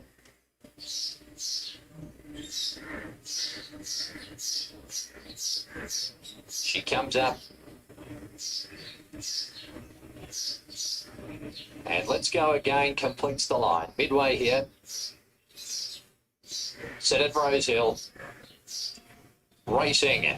Caught them in a great line. Vegas Raider, the inside, stepped away fast. Also showing speed, Harry's Bar, and working forward wide out. Let's Go Again from Zulfikar, Oakfield Badger. Don't Doubt Merlin, Lady Extreme beaten for speed, followed by I Am Brave. And Kumbila's last. Vegas Raider speeds off the back. At the 650s, a length and a half, Harry's Bar. Running third, Let's Go Again, followed by Zulfikar, Don't Doubt Merlin, 3 wide. Oakfield Badger, the rails, followed by Lady Extreme, I Am Brave. And Kumbila's last of all, but Vegas Raider's a loose leader to the turn. He's been let rip in front here. He's clear in the straight from Harry's Bar. The outside running on Let's Go Again. Then Lady Extreme coming out of the pack, followed by Oakfield Badger. Down below the 250, Let's Go Again, sprinting up now. It's the lead from Vegas Raider, and Lady Extreme is running on. 100 metres to go. Let's Go Again, being joined by Lady Extreme. Lady Extreme going to Let's Go Again. Lady Extreme. 7. No trial, no worries. Brilliant racing. Training performance, Blake Ryan. 7. The win from Let's Go Again and Harry's Bar. Then came in behind them Oakfield Badger, I Am Brave. Don't Doubt Merlin, Kumbila, Zulfikar, one of the last home. 7, 13, 8. Lady Extreme, too good for them there. Had a beautiful run in transit. Well spotted in the yard. Good tipping team. Alicia Collett, Blake Ryan team up. This is the 5-year-old mare by Extreme Choice picking up her 3rd win, 6 minors as well in a 10-start career to date. So she doesn't know how to run a bad race, and she's timed her run to perfection under the urgings of Alicia Collett there. 13 will run into second. Let's go again. Brave up on speed. And the 8 Harry's Bar. Good first up run. Maybe one to follow deeper into the preparation. As we head back to Eagle Farm, we'll have a listen to the post race later on here on STC. Well, welcome back to racing at Eagle Farm. Horses are in the yard for race 2 on the card, a benchmark 78. It's over 1,400 metres, 460 the field here, that being Winsome Star. Let's take a look at them from the top, gentlemen. Redford is the first horse to look out from the Stewie Kendrick stable with Kyle Wilson-Taylor. Well, he jammed in a stakes race at the Gold Coast on that very heavy track. I want to be very forgiving. I think he looks well. And he's a possible improver, up in distance now on a much weaker race here. Yeah, with a great record, doesn't he? All right, deep respect, here's the 2, Kelly Schweeder and CJ Graham. Yeah, he's 3rd up. He went really well here. First up over 1,200 metres on a good 4, and then he had a lot of weight last start at Doomben in midfield behind Super Duck. 1,400 on a heavy 8. I'm going to risk him a little bit today. Okay, a big weight for Lady Shotgun today, Angela Plum and Nashua Willer. She absolutely flies at the Gold Coast, but doesn't appear to be anywhere as good as that elsewhere. So I'm waiting for her to turn up at home. Harbour Master pretty solid at $8. Mark Curry, Craig Williams. Yeah, just keep an eye on the market with him. He's solid, this fellow. He's had a couple of trials, and he goes well when he's fresh, and he's certainly fresh up to that. Oh, it is a wet tracker. It's a sharp deal from the Matty Dunn stable with Jake Bayless. A bit query here. $31 chance, 36 weeks off, 2 trials. Look, he's won 3 races, 2 seconds and 1/3, and they've all been on heavy track. So that has to count for something here. Indeed. All right, what about Super Duck? Can he go back to back here? Michael Hemmings and Angela Jones. Well, was it too good to be true last start? Which went like a rocket at any old odds. And all I could put it down to, he loved the wet. Yeah. So who knows? He's forgotten a gain here today at 20-1. So, can lightning strike twice is the question. All right, Aerial Dancer has good heavy track form as well. Matt Hoyst and Jason Collett. Usually races well here. Forgive him the silk stopping on a very, very testing track. Well, she gets a similar wet track here, but it's totally different. So expecting a little bit of improvement from a second up today. Rex Lip trains the 8 Red Zeus with Ryan Maloney. Oh, gosh, he hasn't won for a long time, this fellow. Not a lot of luck in a lot of his runs. Unplaced twice on heavy. Probably prefer him on drier. Terra Star will be the 9 from the Hawk stable with Zach Lloyd. 161 days off, 2 trials are okay. I think she might be okay at the odds here. The trial, like I said, the trials look okay. And it's definitely a winning race, a suitable race for her if she's in order. And I think she wouldn't be here unless she was. Here's Cherry Rose from the Jamie McConaughey stable, Sean Cormack. Yeah, she's well in the market. Possibly a little bit of an unknown, a bit of a risk on a very heavy at this distance, but she's going well off that second in Rocky last time. Here's another Rocky galloper, the 12 Divine Purpose, Clinton Taylor and Justin Stanley. Sort of like her a little bit more, but she's a massive price. 1 and 4 small bet. I thought the 2 trials in Rocky were quite good, and her overall form says when she's on... Dow's, welcome back. Bit of a nibble of big prices, 41 down 26 on the QOP. Ready to peak today, I guess. 3rd up on a spell. Here's your favourite, Winsome Star, just swaggering around the yard. Robbie Dolan rides for Simons and Laxon. He's had 2 unplaced on heavy, including last start, but that was a total forgive at Doomben when he was cleaned up shortly after turning into the straight in the Super Duck race. He's got the right profile. Back and down the outside here. And here's Flat Fingers, the unassuming type from the Alan Chow stable with Ronnie Stewart. Yeah, the 4's just got away here, but I think everything's sweet there. He can't go too far. No, Harbour Master. So Fat Fingers, look, she's a genuine type. She's won 4 of 8 this preparation. Seems like a bit of a Gold Coast champion. So whether she can bring that that form from the Gold Coast here, I'm not here to say no. All right, well, I'm happy to play her as looking for the yard here today. What I feel is an open race. Some of the more talented ones maybe are waiting. So they're not giving priorities to the Gold Coast horses. 15. Yeah, that's a check. I don't know where is PC. I wanted to ask him what is class 6. That's 15 and 3. Both Gold Coast, they're not giving priorities to these horses. 11, they did not speak much, but that's the only one with the physics. I'll go with him over 12, Divine Purpose. She's my knockout chance here at a big price. Winsome Star, I think the setup is good for him. And then number 9, Terra Star. I am 9, 4, 14 and 1. I'm going with Terra Star with different form here. I don't know. I'm going to go 11 coffee. Let's see. For my liking, and I thought she looked okay. I think the danger is win place, yes. Early in the week, 14, Winsome Star, rather solid favourites, holding its. The problem is the jockey on 11. If that's been tackled, 9, 4, then 14 and 1. All right, there is not a lot of movement. 9, 4, 14 and Star 1. has firmed into 440, and there was a little nibble for Red Zeus at one stage. Both of those horses, Lewis, are dangerous, but they're from Gold Coast and they're not giving priorities, so definitely something wrong. So we can describe him as a solid favourite. It's a charm deal, goes in. Redford in the Aquas colours coming up. Terra Star will be last alone. This race presented by Kilcoy Global Foods. Race 2 at 1400 metres, and there's the light. The start is imminent. Ready to break. Starter has a last look down the line. No breakage yet. Might be some movement in centre field. Starter still having a look at them.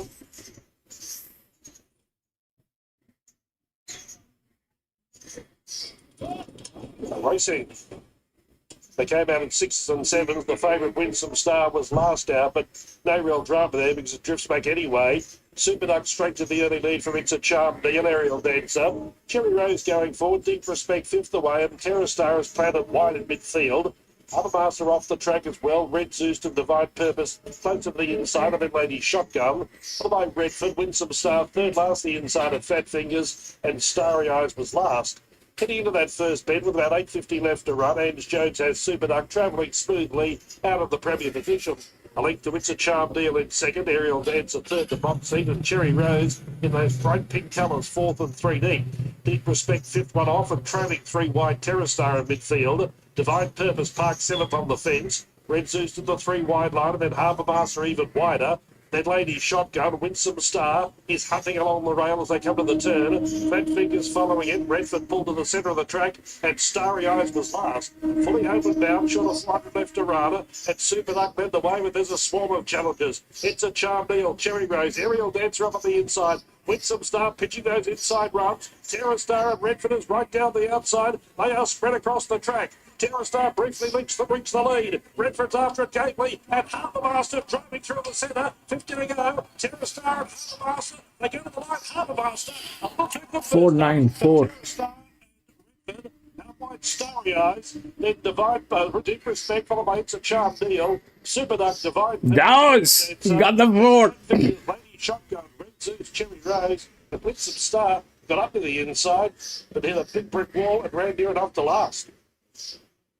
Well, it looks like 4, 9, 1 and 13. Harbour Master in the last couple of strides. Harbour Master Craig Williams followed. Terra Star everywhere she went.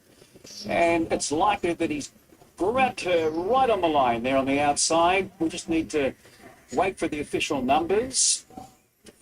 And I think Redford... Yeah, he got in. 61 kilos to get as close as what he did. And clearly, Ronnie, you can see that... You got both of them, 4. Fourth, they're all sort of in the middle part of the track. Yeah, that was. So Terra Star was wide, no cover the whole way, so she was brave. 14 was last. The winner follows up. And did a really good job. You know, both first up on this sort of condition. So the admirable performances from Harbour Master and Terra Star. Starry Eyes had a little bit of specking at big odds and did a good job running fourth there as well. But all honest, the winner, good training performance. First up, these conditions, too strong. All right, we'll confirm those numbers in just a moment. We need to get to Kembla Grange. All right, so what happened is they were right about these two horses. They did not get in. 11 also did not get in. I had doubts because that was the only one with physics, but the jockey was a problem. That jockey with that pressure is a problem. So what happened is that 4 got through, which was one of the highest drift. One of the highest drift that got through. 4 9 1. 9 was here, which is again a drift. So 55 by 14, 4 9. Then we have 1 and 13. 1 was the second linear, and 13 was here, which was again a drift. So I can't make out head and tail of what happened in this. I seriously can't make out that 4 won. This thing doesn't need the rails. Nobody had the rails in this one apart from that 11, but that 11 also was challenged with this one. This jockey. So that jockey with that pressure has always been a problem. So that did not work. 14 did not get through. 14 was the last. So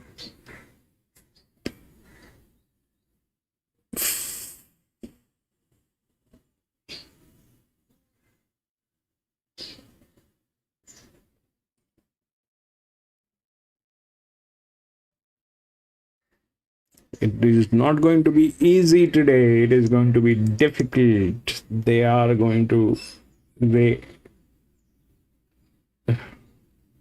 Let's see.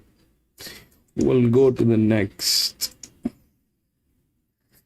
But Dow's brilliant job.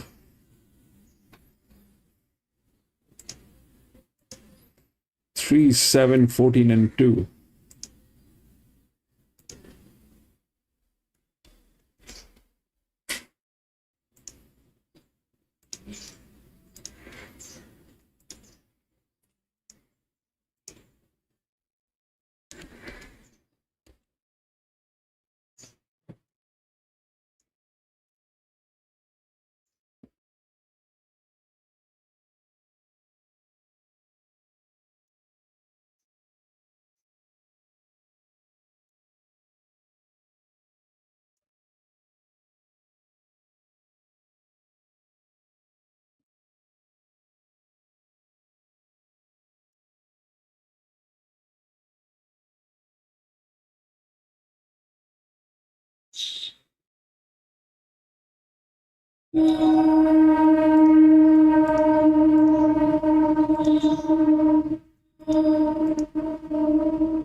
Position to be here early. Yeah, good to see her back with a winner too. She was telling us a bit about it. She had an appendix out with it. Yeah, she had appendicitis there and very painful. Top talent, isn't she? She is, yeah, but she's tough as old boots, I think. Just like that old block. Yeah, she won the Rising Stars, I think, last year or something like last year. She's done really well, and she continues to, her star continues to rise, and back in the winners list here today since coming back from that illness.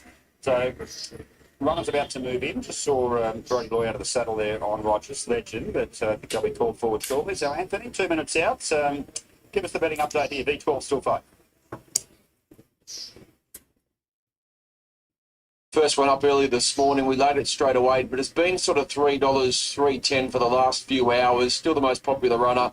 Holds about 40% of all bets. Righteous Legend, $3.80. This was favourite this morning when we went up, and it's drifted out to $3.80 now. Limburg, $5.50. In fact, it went up equal favourite as well, and it's been very soft and hard to lay. Spips at $7, Americ's at $8, Sleuth's at $9, and then double figures about the other two roughies. But V12 certainly been the best back runner since markets went up $4, now $3.10, and holds about 40% of all bets. Final thoughts there, Jace, Whitey, before they load? Yeah, absolutely, Am. I'll tell you what, Whitey, I wouldn't be surprised to see Hetzendorf improve sharply today. James Cummings running. He's a street boss colt. I know he didn't cover himself in glory here first up, but he's SB like $5 in the market after a couple of handy trials, and today he's out to $17, so just looks a little bit over the odds. Yeah, it does for sure. It does for sure with Hetzendorf. It's Bell's right. He's only had the one start, so they're open to plenty of improvement. He's going to pick up the tap form and pretty confident he'll win later on. That's the horse that's about to load up. Hetzendorf, a well-bred colt by Street Bolt. Yeah, V12 and it'd be an interesting runner. We did see him lay out considerably there last start, so his racing manners certainly weren't up to scratch there on the Kenzo. He sort of got right out towards near the outside rail, and he took Charleroi, Sarah Ryan's house out with him on that occasion. So from gate number 2, it's a tendency to lay out. Might be interesting to see where he lobs here, if he's able to get forward, and how he performs under pressure in the straight. Anyway, they're moving in solidly here, so let's get up to bed with all the race 2. In Jeff Penta. Righteous Legend, 380 on the second line of betting. Just about set, ready to go. G'day, Bardo. Good afternoon to you. The red light is on. The racing. Favourite V12 began brilliantly, goes straight to the early lead. Limburg with speed, and Righteous Legend is pushing forward in the early stages, and Spiv's out deep on the track. So the leader now, Limburg, drove through, took up the lead from Spiv. Righteous Legend, third, V12 back to fourth, 2.5 lengths away. They were followed by Hameric on the outside. Sleuth is third last to rail, a length and a half away. Second last was Radiant, and Hetzendorf whipped them in 10 off the speed. They head down to the 800, and Limburg led narrowly from Spiv, and 2 lengths away, Righteous Legend third. V12 gets the run of the race, fourth on the rail. Then Hameric, there's no speed to report though. Sleuth third last, the fence, a length away then. In second last spot was Radiant, and Hetzendorf last at the 500. Limburg up to the bend, led a length to Spiv. Righteous Legend 3 deep, then V12 trying to get into the clear. Hameric's getting to the outside. Sleuth was next, and then Hetzendorf. 350 left to go. Limburg tackled by Spiv.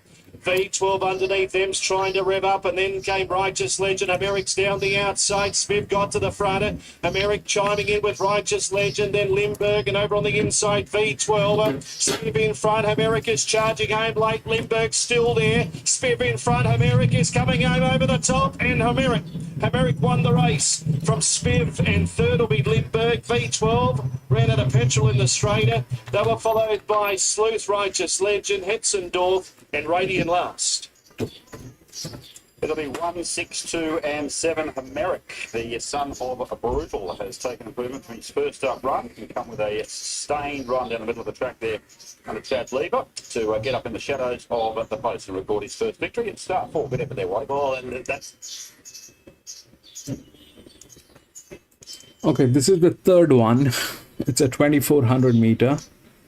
If you look through the odds, it's 3, 7, 14, and 2. That 3 is the favorite. I checked, it is being ridden by J Mac. Now, if we look through the rails, then we get these horses here, out of which the only one which is within the rails is 10, with a lot of advantage. That's the only one which is there within the rails. 7 is the linear, but it lacks this side of the rails, but that's how it is. That definitely has a lot of pressure on that jockey because that's the linear.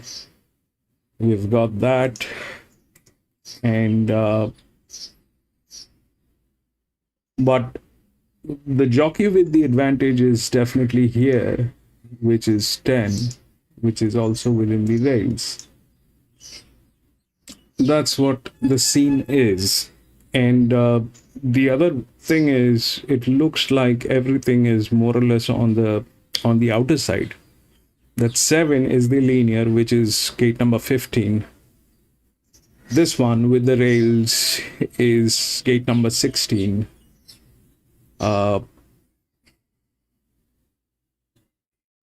This 14 is the third linear, which is within the rails, within the odds, is gate number 14. And the one which is touching the roof is also gate number 13. So the entire, some of the best of the horses, they look like they're on the outer gates. It is J-Mac who is here with that horse, which is not one of the best, but with that horse, it is here. He's got advantage, that's for sure. He's got advantage. That is there.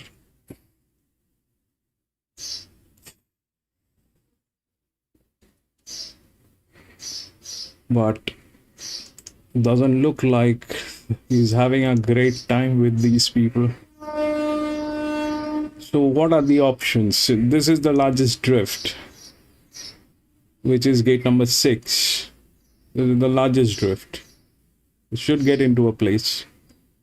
The linear is in trouble, which is in gate number 15, 6. Then we look for gate number related to this one is gate number 5 or 7. These are the two. So 6 is the second linear. 6 is the second linear. If we try to understand where they are placed, the 6 is the second linear. This is the second best horse. And this one is the linear, but it lacks this side of the physics. But this, again, the problem is this jockey. This jockey, that pressure is not a great idea. This jockey and that pressure is not a great idea.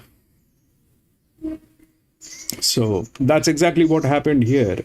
This jockey and that pressure did not work. So it never works, actually. The jockey, and that's a linear pressure on this jockey. That's a linear pressure on this jockey. It will not work with this jockey. Most of the time it doesn't work. So the 3, probably a place, but winning chances, I don't see it here. What are the other possibilities? Because nobody has the rails. Again, here nobody has the rails. Here again, nobody has the rails apart from this gentleman on 10 with that advantage. So 10 is a check. We will look forward to listen to what they have to say about this 10. I checked that 10 actually ran in at Doomben and came in third. That 10 came in third. And the pressure has not changed here. The only thing that has changed is the physics of this race. It's a Chris Waller horse, and that's where it is. This is J-Mac. Doesn't look like he's having a great time, but J-Mac is J-Mac. He'll do what he does best.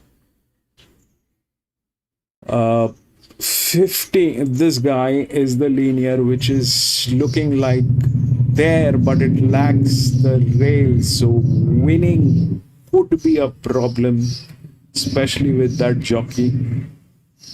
Then the other one is 12, which we need to talk about and figure out what is that 12. If we look at that 12 through the race card, that also came in third at Gosford, 2100 meter 3 weeks ago. So there is a difference. The pressure has been reduced on this horse. So definitely that's, if the pressure reduces, then it is an advantage. So the pressure definitely has reduced here. The 10 has the same pressure as what it had in the previous race. It came in third, but here it has the physics today. This is JMac. I don't know what about the others, but the 14 is the third, which has a lot of management going on today. That's there, but will it get there, win it? I don't know, but this the game more or less looks like here. I don't know about this particular situation, but it looks like this is a dedicated jockey. This jockey is a dedicated one. That 7 is a dedicated jockey. It's the linear. If that's a dedicated jockey, that's all right. I mean, that pressure is okay, because in that case they know what they're doing. They know the animal. They know the situation, what's going on. So we'll see how it works. We'll see what they talk about 7, 10, and 12. Then we'll take a call.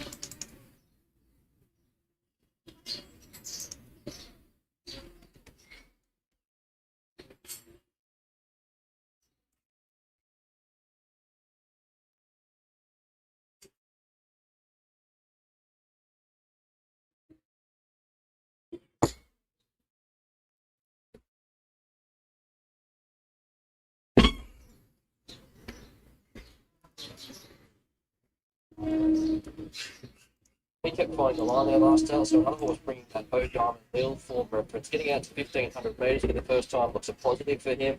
He's just been forced to give away big head starts at his past two, and he does face the same problem here again from another wide gate. It's a plain type of horse. He never jumped out at me in his parade as far as looks-wise goes. He looks okay. Okay, that mounting yard brought to you by Harvey Norman for all you need in furniture, bedding, electrical and technology. Aaron been good enough to join us from Peter Snowden's stable. They have a last start winner here in Hopper and also California Sunrise as well, who's been knocking on the door. Do you arrive with confidence today? Yeah, we do. I thought Hopper was very good a couple of weeks ago and looks to have trained on particularly well since then. We've obviously been waiting to step him up in the trip and probably do so again after this, but he's in great order. And California Sunrise, she's racing consistently well. She can be a little bit highly strung. She got scratched at the base area Canada.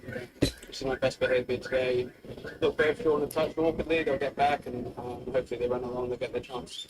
Okay, and touristic a little bit later on. It has been a year. Is there a chance that we'll see him break through in the Lord Mayor's Cup? I really hope so. He's been up and going for quite some time now. He ran a really good race here at the end of the carnival, the Neville Selwood, and he loves to get out of the track. And the last couple of weeks in particular, it's been really fresh and bouncing out of the skin, so he's given us no suggestion that it's had enough.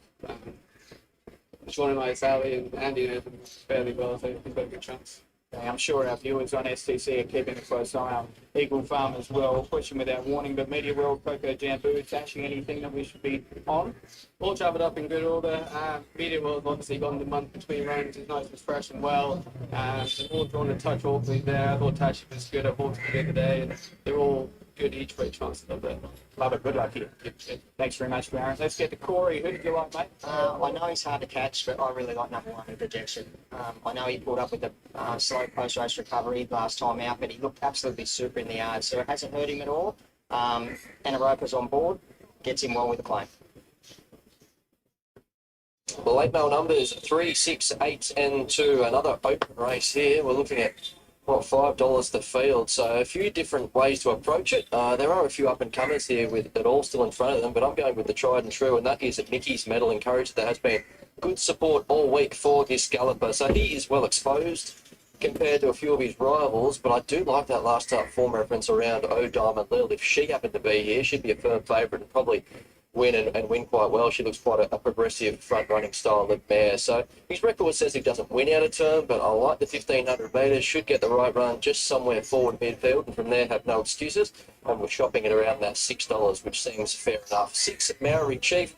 Not surprised he's got out of touch. That's probably more of a product of how even this race is. What he does have to do is just run out a strong 1,500 metres. So the way that he was putting in the short ones late there last start might suggest that he probably wanted 14 as opposed to 1,500 metres, but I do think he'll be more effective ridden with cover today, and he should get that jumping straight onto the back of Fear No Evil. 8 Hopper, he'll be hoping the leaders do overdo it. He's likely to be last in run, but you had to like the way that he really surged late to win his maiden last start. That was his first run.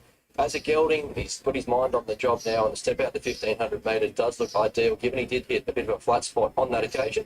And then you're likely to lead it, Fear No Evil, that showed really good determination to scramble home last start, and he could build off that. 3, 6, 8 and 2, Anthony. Joint favourites at the moment, Fear No Evil 480, Maori Chief 480. Maori Chief's been soft though, was $4 earlier today when we did our preview, now out to $4.80. Joint favourite, still the most popular runner, but we are happy to let you on if you're keen to back Maori Chief. Mickey's Medal $5.50. It's trimmed up from as much as $7 earlier today. Hopper's at $8.50.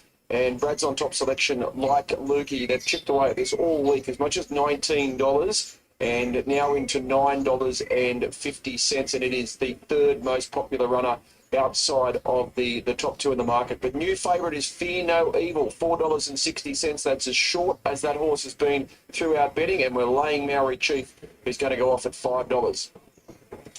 All right, so we're close to a start time now, 20 seconds from go time. NOP reflects everything you've touched on. Maori Chief, $4.20 out of that $4.80. We'll get up to Luke for the call of a race number 4 on a heavy 8 here at Rosehill. We've only got a couple to move up now, including the favourite Fear No Evil, and Hopper's coming in. He'll appreciate a bit more distance here today, Hopper. He looked on last start, but really rallied. They're all in. Ready for a start now. Stand by. Off and racing, and Maori Chief's missed it off the inside. He's being dug up to hold a spot. Fear No Evil pushes forward. Interjection, Hyperbolic, Mickey's Medal, all handy, and Maori Chief recovers the inside. Like Lukey, centre field, followed by Kundabung. Drifting back was California Sunrise. Hopper, and last was Scorching Legend.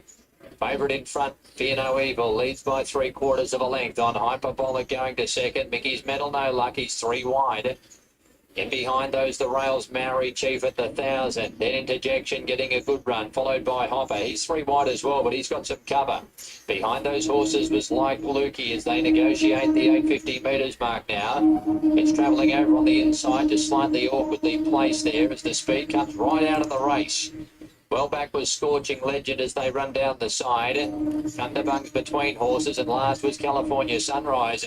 Up to the home turn, Fear No Evil got a breather. Fear No Evil coming up to the 425, Hyperbolic looming. Mickey's Medal the outside, behind them Interjection, then Maori Chief as they enter the straight, Hopper deeper out. It's Fear No Evil, 375 to run. Hyperbolic, Mickey's Medal moving up on the outside strongly. Then Hopper inside the 250. Mickey's Medal's hit the lead now. Boots away from Hyperbolic. Hopper running on. 150 to go. As they reach the 150 now, Mickey's Medal still going well. Hopper a length away, won't get him. Mickey's Medal giving plenty. And Mickey's Medal, 2 good wins from Hopper. Hyperbolic stuck on for 3rd. And in behind those for 4th, you've got a photo. Fear No Evil, Interjection, California Sunrise, the 3 runners. Behind them next was Scorching Legend, Kundabung over toward the rail. Maori Chief disappointed. He's finished a mile back here, and Like Lukey just in front of him. Oh, Mickey's medal trimmed in a couple of points. Brad Graves on top of salutes. Hats off to you, Bradley. Has had a run of minor placings in recent times, but deserved that win and had to do it the tough way. Sat 3 deep, no cover throughout, and has been able to put them away and put them away well. Don't know that they went too hard, particularly through the middle stages there, and as a result, a few sort of sprinted, but that sprint ended as those up on speed. Still had some petrol left in the tank and kicked clear. 3, 8, 11. It is tight for that fourth spot. I thought the two might just get the beat down in time. As we look at the shutter cam, oh, it's agonisingly tight. I'll stay out of that one. The two certainly prominent. The 13 there as well. Fear No Evil and California Sunrise. We will head up north and give you that fourth number in a tip. Welcome back to Eagle Farm. It is time to take a look at the horses in the yard for the third. This is the Queen Elizabeth II Cup at Group 3 level, and it's over 2,400 metres. And Idiocy is your favourite, although slightly easy now. But let's take a look at them from the top.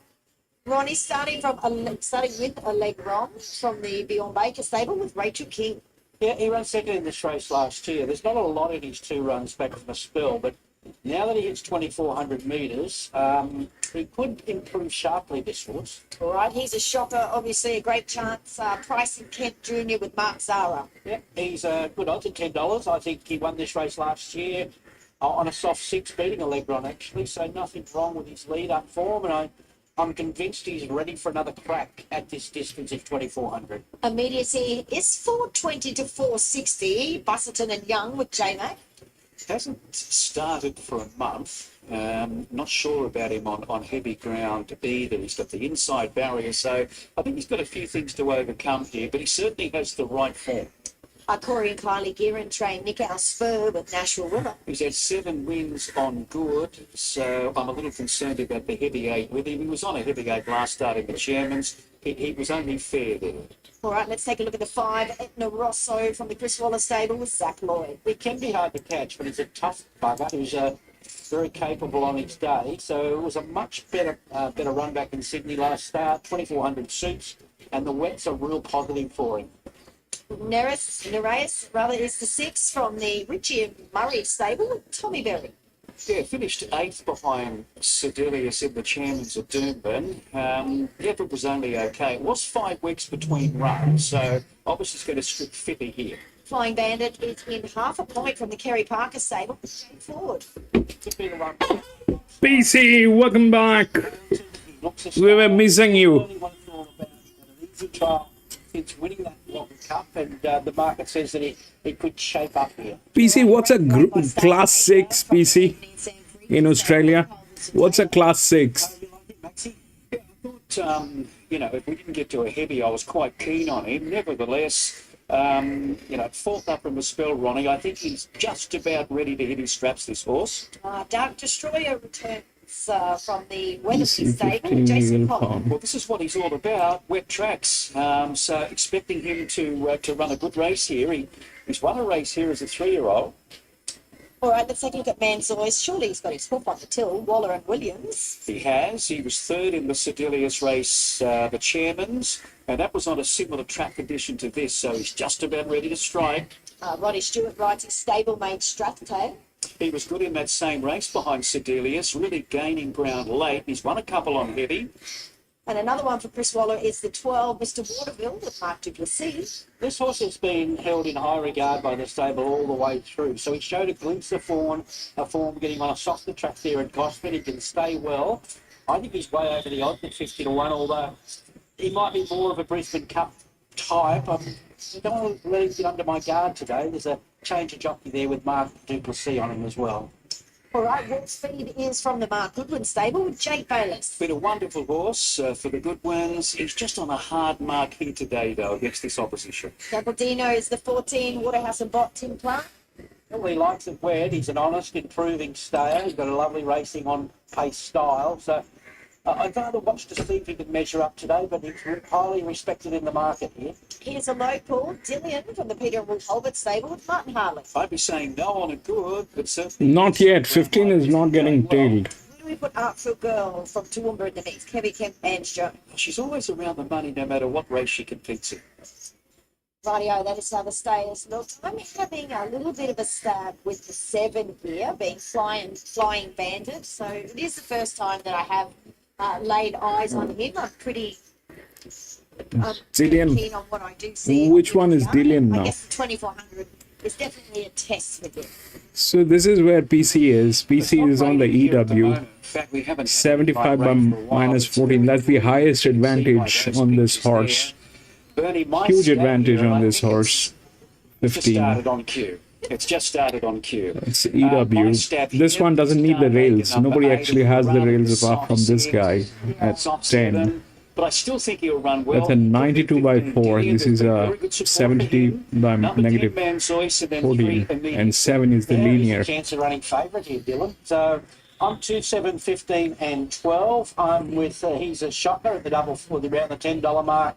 I think there's merit in all his runs this preparation. Won this race last year, ready for another crack at 2400. Which is I okay. think Flying Bandit, who's very soft late in the market in his own right, along with Medius, he's out the gate. But look, good test for him today to see how promising he is. I'll throw in the well-tried Dylan, who's put a gap in easier fields of late. They've taken in the 15. Would be Mr. Waterville, although there's plenty of money for Strathcay as well. But Lewis 15 again. 15 and 12. All right, could be a bit of a warm-up for a few, heading towards the Brisbane Cup, perhaps, Anthony? Yeah, well, 7 is ridden by J Ford, the champion who never wins. They don't want it at all. What price He do you will want to meet? slaughter the horse. Whatever price you like. It's currently $6, but a massive drifter. Dillian's been the big firmer, as much as $11 earlier today, into $6. Now $5.50, in fact. So Dillian's going to run your favourite. Flying 10 is a chance. EW 10. $7. Keppel-Dino's at 8. Etna Ross is at 9. We have laid Star Vega down the bottom there at $26, but Dillian's been the best backed here late. And immediacy, you can get whatever price you like by the time they jump this. For the locals, so let's see if he can turn up today. There is Manzois, and here's David. Immediacy off the inside of Warp Speed began quite well with Dark Destroyer at Strathcay. He's a shocker easing behind them. Here a move is out. 15 go to favorite. PC has done the research. Just a bit worse than midfield. Then Nick Spur, Star Vega, the rail. Followed by Nereus, Flying Bandit. He's fourth last down the straight the first time. Manzois went from the outside barrier to near the fence third last. Mr. Walkerville second last. And last year's Brisbane Cup winner, Allegron, settled last of the 16. So they win their way out of the straight now with just over 1,800 left to run. And the Kiwi Dark Destroyer takes it up. Campbell-Dino comes across steadily to now 6th one off the rail.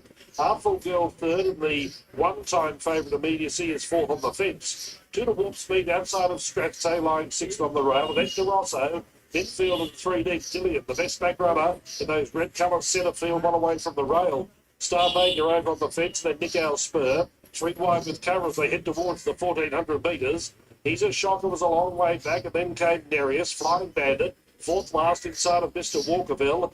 Then came Manzois and Allegron with some in, 15 off the lead. Along the back straight of these gloomy conditions, 1,200 left to run, and Dark Destroyer picks them up and puts them down in pretty handy fashion. Leads Campbell-Dino, trailing by length and a half. My bet did not go through. I was late. Peter Strathcay inside of Warp Speed, little change to the order. Edna Rosso, 3 wide from the get-go. Over on the inside was, as they head to the side of the track, Star Vega. Dillian split the pair. Nick Spur still trailing in the 3 wide line. Then he's a shocker. Nereus buried on the rail. Mr. Walkerville, Flying Bandit, Manzois, and Allegron sees them all. 700 left to run, and Dark Destroyer leads the way still by 1 length, but Campbell-Dino now getting closer. Artful Girl, a real long shot, moving up 3 wide, 4 wide into Rosso. Dick Spur 5 wide. Getting up behind them was Star Vega with Nereus. Immediacy comes away from the rail in some traffic still. Dick Spur, the widest runner. He's a shocker. Mr. Walkerville trying to work into it. Down the home straight now. 300 left to run. And Campbell-Dino reached the lead. Dick Spur, the local, coming after it gamely. Enter Rosso boxing away. I don't say they're the chances, but Campbell-Dino, having the heavily conditions superbly, is the leader. Showing no signs of weakening. 14. Enter Rosso and Nick Spur battle out second and third, but Campbell-Dino won the Queen's with 14, 5 and 4. I think so. Warp Speed, or he's a shocker for the 4th. Then Flying Bandit, Manzois, Dillian, Mr. Walkerville, Artful Girl, Star Vega, Dark Destroyer, Immediacy dropped out, then Strathtay, Allegro, Manzois, and Nereus last over the line. Capaldino up on the pace there for Gay Waterhouse and Adrian Bott, ridden by Tim Clark, Etna Rosso, Nick Our Spur. I think fourth will go to number 13, a gallant run by Warp Speed. Ronnie? Yeah, look, he's the new brigade. He's a 4-year-old, just out of benchmark 78 class, but this stable can get them, once they get these stayers and they run them on speed, it's the old Tulloch Lodge bone and muscle, really, that they've really come to the fore there. So you've got to give it to him. He's measured up to the open class set of Etna Rossa and Nick Our Spur. Back to the 2400 was very good there as well. The gap to the rest. You've got to give it to him. Did it both ends and won impressively. Yeah, Campbell-Dino getting the money at only start number 13. That's his 5th win, so he's got some terrific racing ahead of him by the looks of it. That's the head-on vision in the straight. It'll be interesting to see what their last split was, the last 600 there, but that was certainly run in very, very gloomy conditions. But there are the placings, 14, 5, 4 and 13. I think Van Zoyce wasn't that far away, and a couple might have had some excuses there on that very wet track. So there are the placings, 14, 5. So what happened? That 14 won. That was the third linear which actually won today.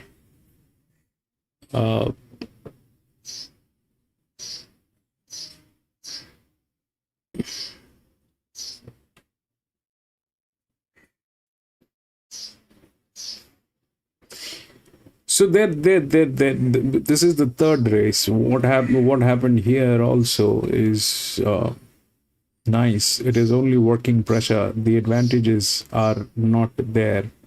These are actually not working, which is a good sign. So we got to work with pressure. But this is how the things are. I mean, none of them were within the rails. 7, definitely Jeff Ford is a champion of slaughtering horses. So he did what he did. From that gate number 15. That did not work. And J-Mac also did not work here. J-Mac also did not work. What worked was 14. With the management.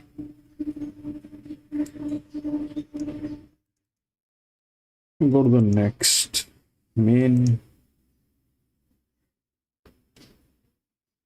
7, 8, 9, 10 scratched.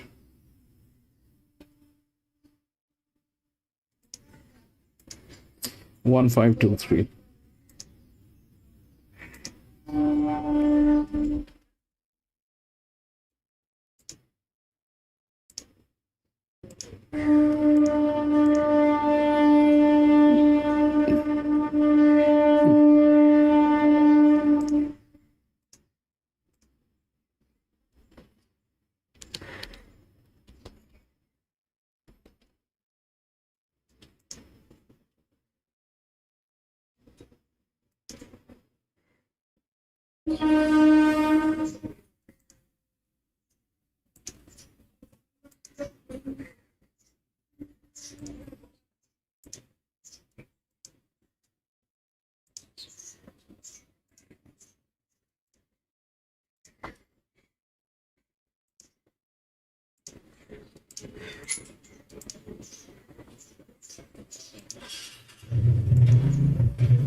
Muller.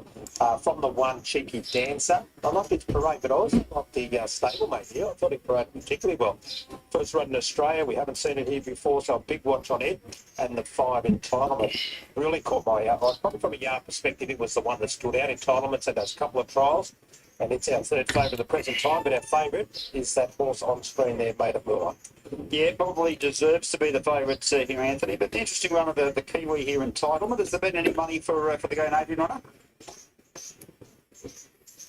Not really, Jake's only firmed in one roll, 480 to 460 in the last sort of little bit, but Maida Muller's quite solid at 190. Crimson Miss had been a bit soft, 340 out to $4. And Entitlement, as I mentioned, 480, now 460. Cheeky Dancer, $8. Darn Deadly went 19 to 17. That's the worst result from a tech point of view. Zima's at 23 and Eritas at 34. So Maida Muller, certainly the firm favourite here. And look, Darn Deadly's worst result from a tap point of view if you're keen to play a roughie. But Maida Muller just went 190 to 175, so that tells you how popular this filly is. And we've spoken about Wayne Harris and his battles back in hospital. But speaking in the same vein, it's been fantastic just to see Blake Spritz back in the racecourse. Whitey, him and his family here today. Well documented the terrible fall he had there, a few months ago. Yeah, but he's looking well, isn't he? Yeah, no, he's good. He said he's pretty much right. He's he looks good. But it surprised me because last time I saw him, he was on the track. Yeah. It's a terrible incident involving him and Beanie Pena, of course. So, yeah, good to see him here. Yeah, I've seen him since. Good to see him with a smile on his face too. Terrific bloke, Blake. Maida Muller firming up again now to 170. So the money has really started to come now for the Snowden runner as they move in solidly, and won't be too long until they're set to go. Maybe 3 or 4 to load. And here's Ben for the third. That's it. And they'll be the last pair to get ready here. So the last two coming forward. Cheeky Dancer goes in. Thanks, Marto. The move again. A few eyes on Crimson Miss here. $5.50 down to $4. Just back out a little bit late in betting. Maida Muller, the short price favourite. And they're racing it. Darn Deadly left well off the inside, showed speed with Zima. Maida Muller goes forward in the early stages, and Cheeky Dancer spearing across from out wider. They were followed by next Entitlement circling the field. Crimson Miss second last settling down it. And Eritas is last of all with 1,000 metres left to go. Entitlement sprung to the leader, led by a length to on the outside. Cheeky Dancer in second, and third Darn Deadly in the box seat. A length and a half Zima. Further 2 to Crimson Miss on the inside of the favourite Maida Muller as they pass the 800. And Eritas is last, 7 off the lead.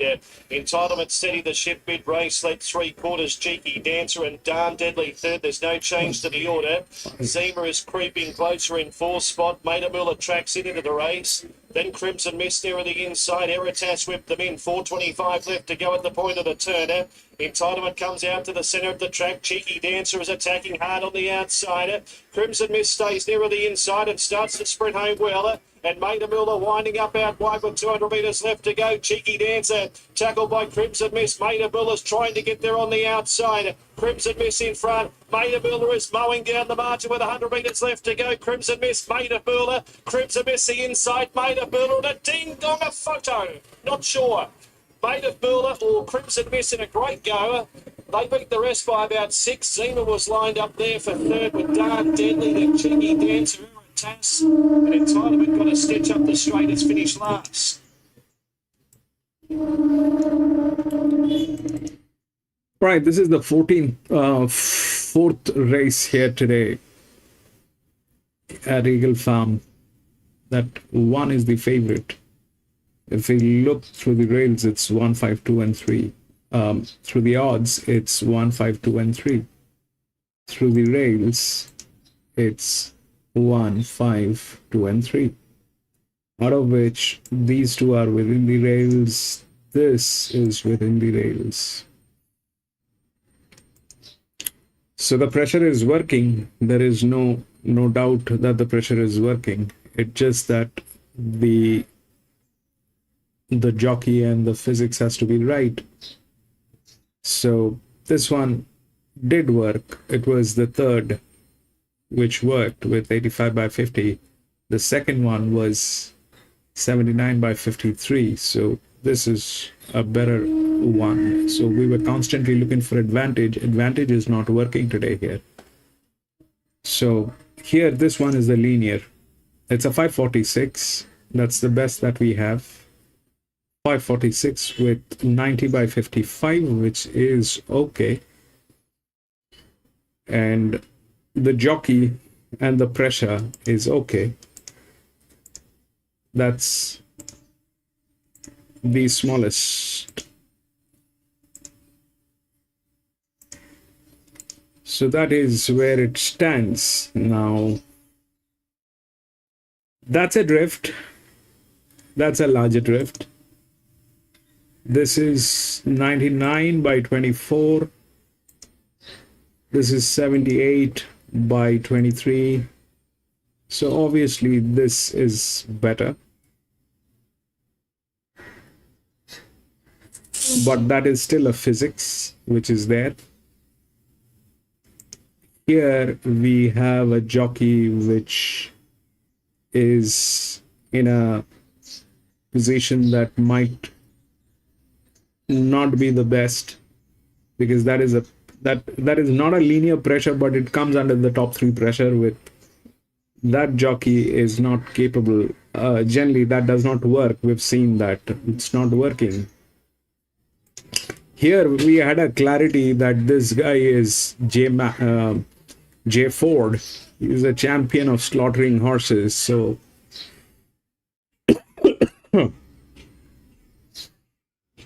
so this is the only problem. Other than that, it is okay. So that is where this thing comes in, the 4. That's, these two are neck to neck. These two are neck to neck, but this definitely is in a good hand. That pressure, that jockey is good. So one is the favorite, one is through the rails, one is here, one should win. The pressure is right. Here, going by 24. That's the jockey. 93 by 7. That's an EW. So they're also tailing. But we will see how this thing, they talk about the 4. One looks okay. Should work. Should. 78 by 25. That's a neutral. Is 78 by 23. The drift. That's 9.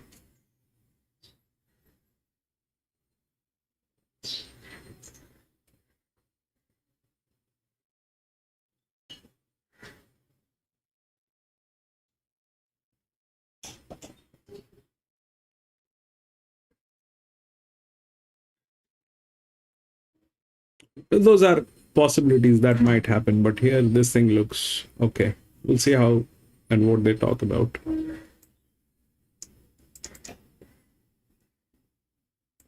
Three wide with cover certainly seemed to be the takeaway from that, given that they'll be looking to get off. Yeah, I'd say that's the blueprint for the rest of the meeting, absolutely. Okay, Codetta. So Codetta may have the option to do exactly that from the draw. First up, Michael Friedman, Jasmine Martin. Yeah, I like her today. So she's an underrated filly. I know her previous wins have come over the 1,200 metres, so 1,100 metres might be on the sharp side, but if it's a truly run race, she should get to the right part of the track. She's very genuine. She's got a good record and an improving heavy track. I think it's just about perfect. So just the one trial, but I like what we saw from her there. She's an unassuming type of filly. She doesn't jump out at you as far as go. She doesn't carry any extra condition. She's quite light and fine. Just starting to get a little bit of a wintry look about her, but no real negatives. 6, don't forget Jack, and a rope of barrier 8 for the Archballs. Has had a few different homes, despite being just 6 starts into his career. So I had the first outing there for the new yard. Last start, that was at Hawkesbury, backed into an odds-on favourite. He was way too good for his rival, so it didn't beat much. The runner-up has been beaten at Bathurst since as a $9 chance, but you can only beat what's in front of you, and he did it well. He's a beautiful horse. He's a really big leggy type. A little bit highly strung. He has been up in the bridle since he's walked into the yard. Not getting warm at all, but he's obviously feeling well. 7 Power Ballad, Adam Hieronymus for Waterhouse and Box. She'll go forward here. She'll make her own luck. She was well back to the midweeks there. First up, just found out at the end of the 12.50 first up on a heavy track. Had a chance, gave a kick, and just ran out of carrots the last couple of meters. So fit up, back in, and does try to get first crack at finding the front.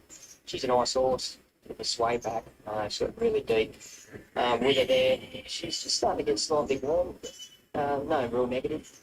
Island Deck, Rory Hutchings, Robert and Luke Price. You feel as though there's X factor with this filly. It's just whether she delivers today. Yeah, it's a bit like that, isn't it? So looked to race at Canterbury last start. The market came for her, recognised that, but a deteriorating heavy track just took away her finish, which is her best asset. So I think improving heavy track is in her favour.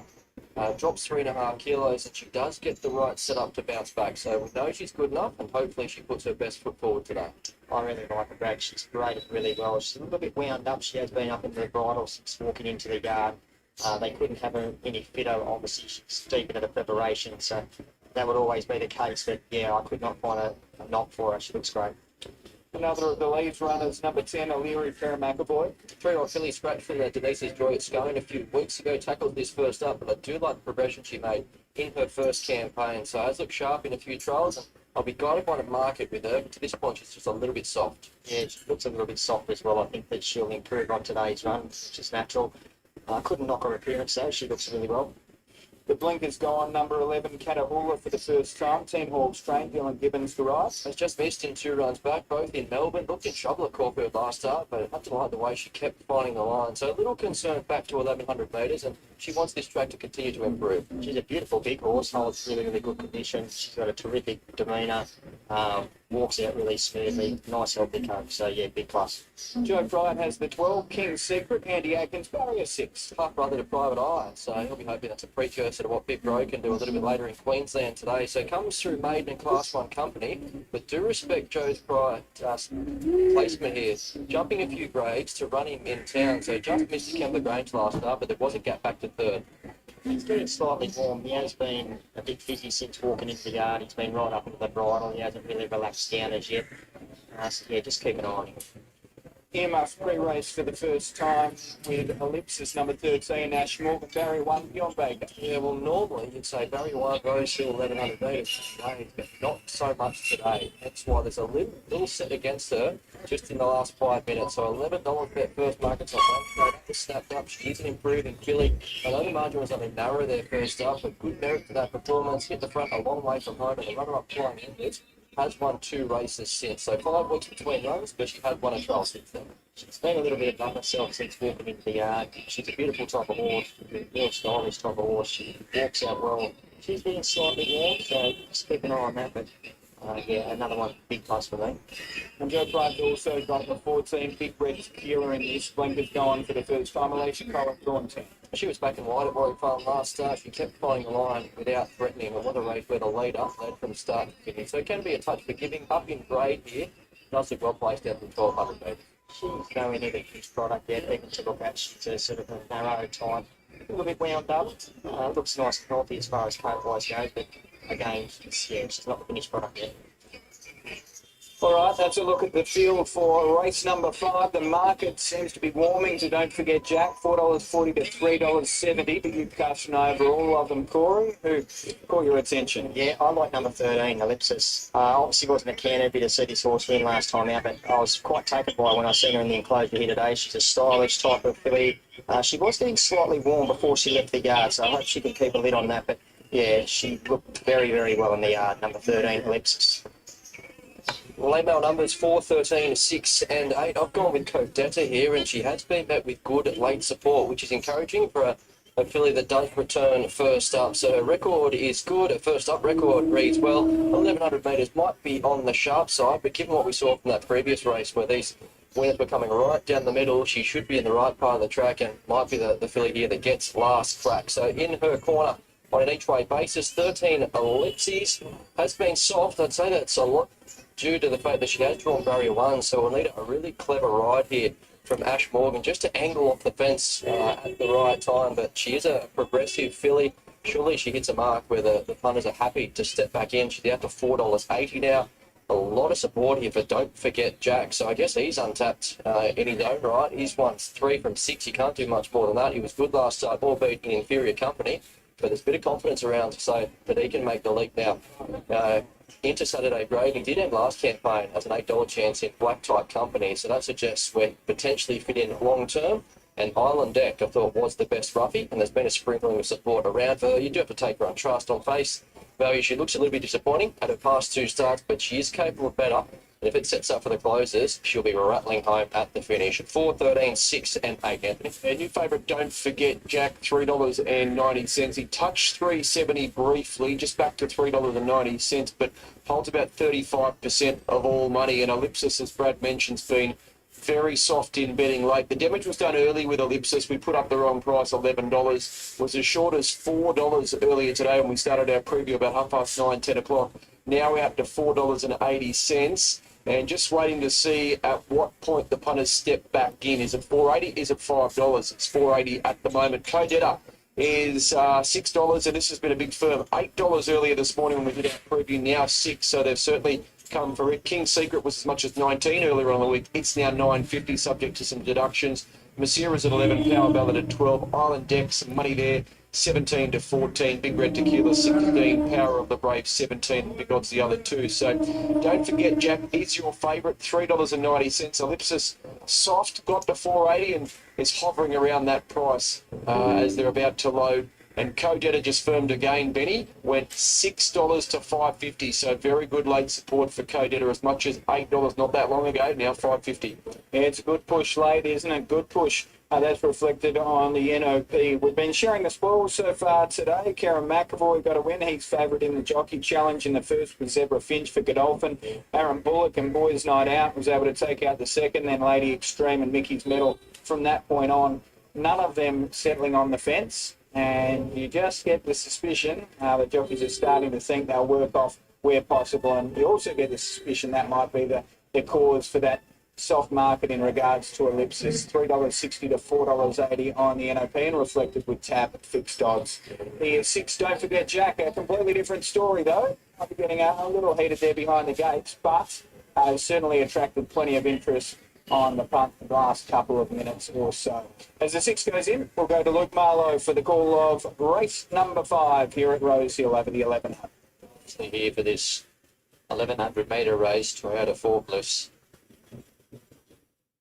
$3.90 about your favourite. Don't Forget Jack, as Big Red Tequila's about to move in.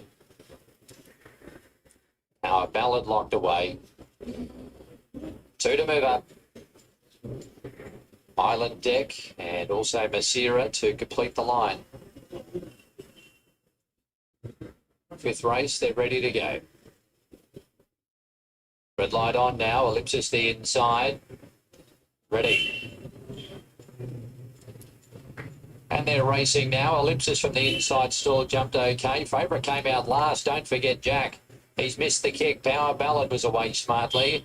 And it's joined by Power of the Brave in the lead. So it's all Power early. And behind them, King's Secret looking for a spot around Illyria Ellipsis as they stretch out a bit early.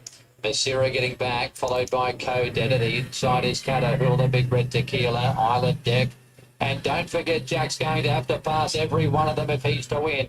Power of the Brave goes quickly up before the turn. 3 lengths in front of Power Ballad. King's Secret gets a nice set. He's running 3rd at the 4.25. Then Ellipsis. followed by Basira. Don't forget Jack is still last. Power of the Brave early in the straight, led by 2 Power Ballad. King Secret running on. Further back in the field was Basira. Codetta looking to come through them. Ellipsis is making a little bit of ground. Power of the Brave joined now by King Secret on the outside. Atkins says go on King Secret, and he hit the front. Codetta late on the scene, but it's King Secret in front near home, and he's too good. King Secret on the throne, wins it by 3/4 of a length.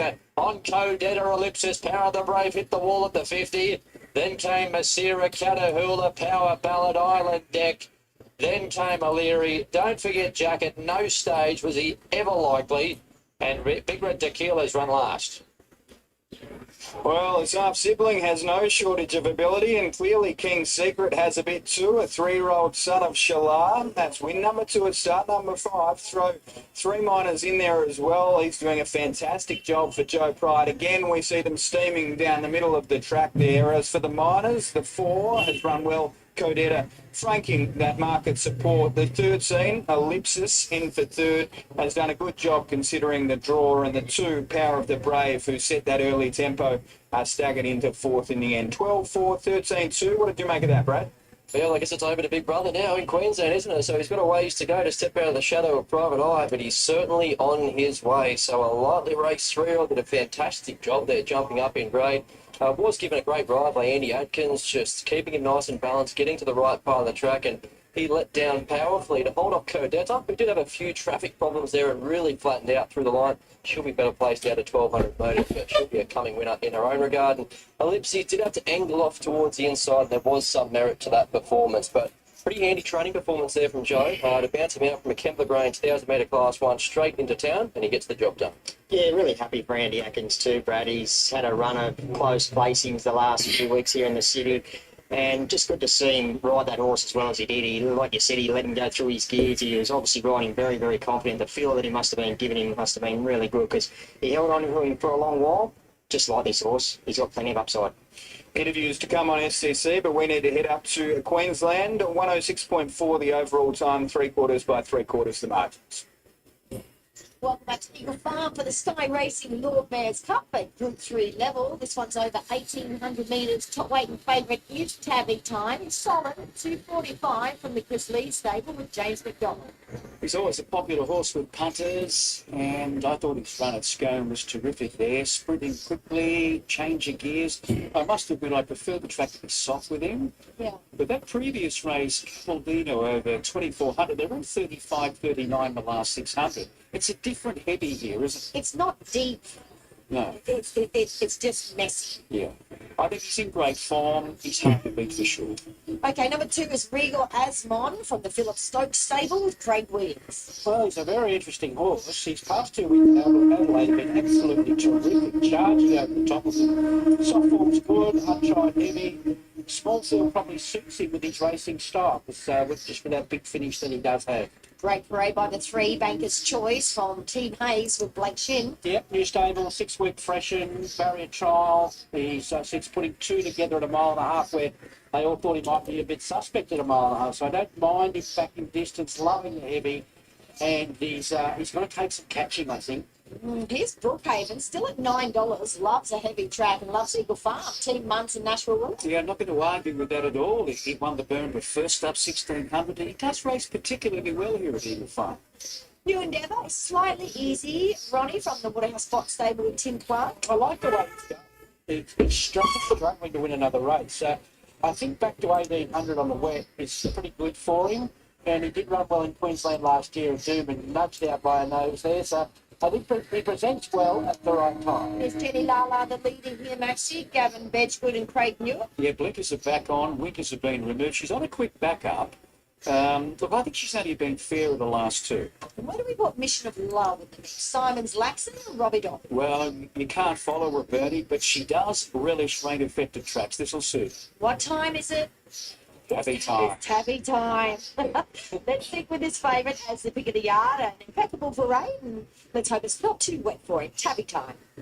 Yeah, he's been very well backed. $2.40 into $2.30. Jenny Lala, Banker's Choice looked to go on, and James just got to get off the inside at some point, but I think he can win. He's had a go on a heavy 9. It was a year ago at Newcastle when they transferred the Coast meeting, and he was beaten about 2.5 lengths on a very heavy track there. So this is a different heavy to most tracks. I'm with Tabby Time here to beat number 5, New Endeavour. He's been very solid in the market. 2 Regal Asmon has been pretty weak in the market, but still got him there as some place hope, and then Backer's Choice. I am 1, 5, 2 and 3. I'm a Taffy Time as well. So he presents well. Off a third up win, 1800 looks a sweet spot for him. And if he gets a grip in this going, he's certainly going to be hard to beat. Like the pair said earlier, it's not bottomless, this track, so I think that's good for him to get a grip. But I think New Endeavour, as the market suggests, is his main danger. Just that no recent wins. He needs a confidence boost to this horse. Regal Asmon is a big finisher, and Banger's Choice, unfancied here, but he's the one with the heavy track form on the board, and he's a strong on pacer in his own right. 1, 5, 2 and 3. Who's the leader here, do you think? It's either Banker's Choice or Jenny Lala. I think they'll be more aggressive with New Endeavour today, but I think they'll be happy to take a sit off those two. Yeah, New Endeavour, he hasn't won in Australia. He's only 2 wins from 25 have been on the Kempton Park synthetic. That's right. But he was here last year, wasn't he? Yes. Yeah, so he could bounce back for sure. All right, first one, it has. Down, let's go 3. All about Tabby Time here, Bernie. $2.20. Just bottomed out at 2.10 on tap fixed odds, but holds about 55% of all investment. So a very firm favourite. New Endeavour. One has everything, Dow's. One has J-Mac, it's the linear. Clearly looks the main danger. Baker's Choice, $6.50. Brookhaven's at 10. Regal Asmon's at 10. Jenny Lala, 15. Mission of Love, the Roughy, 71. But Tubby Time's a very firm favourite. 220 is going to go off as they load for race number 4. Here's David. Come back to us, Chloe. Just about ready to go, mate, over the 4th. PC goes 4. 4 is the highest drift. It's there in the game, PC. It is there in the game. Goes up. Starter turns on the red line, picks up the button. They're set. Tabby Time, the favourite. Racing. Tabby Time began as well as anything, but Jenny Lala, the jockey, has one intention: go forward, lead, and that he did. Lewis 3. 7-day backup, scoots away with the blinkers back on. Open up an early break of 3 lengths. Banker's Choice rolls up to be second. New Endeavour settling third. And about 3 to Tabby Time, the favourite, 4th, one off the rail. Over on the outside of Brookhaven, and the last pair, Regal Asmon and the Stay Mission of Love. Travelling inside the 1,400 metres, and Jenny Lala now steadied. Comes back from the lead by a length and a half to Banker's Choice. He travels in a clear second position. 2.5 away third was New Endeavour. I'd suggest the pace is genuine. About 3 to Tabby Time. It's not a very strong linear, but it should work. On one away last was Mission of Love. Spotting the leader, Jenny Lala, 8 lengths. At the back bend, short of 1,000 left to run. And Jenny Lala today making every post a winning post. Again starts to increase the speed and leads by 2, but Banker's Choice sticking well with her. In fact, make that margin now about a length and a quarter as they went by the 800 metres. 3 away New Endeavour in a clear third. Then 3 to Tabby Time. McDonald's starting to move on the favourite now as they approach the 600 metres. Then Brookhaven, Regal Asmon and Mission of Love under pressure. Whips it in. Up to the turn with 500 left to run. They steer away from the inside. Jenny Lala led, but quickly tackled by Banker's Choice. And the rising 8-year-old swept to the front. After him, going now with New Endeavour. Tabby Time being called. The bottom's time to go. The others struggling hit by Brookhaven. Banker's Choice. New Endeavour on the outside. Went up and hit the lead. Tabby Time now comes after New Endeavour. And that's the race. 150 to go. New Endeavour in front. Tabby Time. 5. New Endeavour won the Lord Mayor's Cup. But no Tabby Time. Third Banker's Choice, 4th Regal Asmon, then Brookhaven, Mission of Love, and Jenny Lala last over the line. Well, he's 5-1. cracked it for his first win in Australia. Waterhouse spot, Tim Clark, 361.80. Tabby Time, Banker's Choice, Regal Asmon. So 5, 1, 3 and 2. Tabby Time, Ronnie, did loom large turning into the straight, but it wasn't to be. No, it wasn't. You would have thought he had him covered, but he's a good, fit, hard horse now, this horse, and back in distance off a brutal test. Jenny Lala, I was wondering what Jenny that was that took off in front there, but felt the... That J-Mac was doing what? 5 had the roof, 5, then 1. This is then 2, then 3. 4 did not get in. But that's where everything was.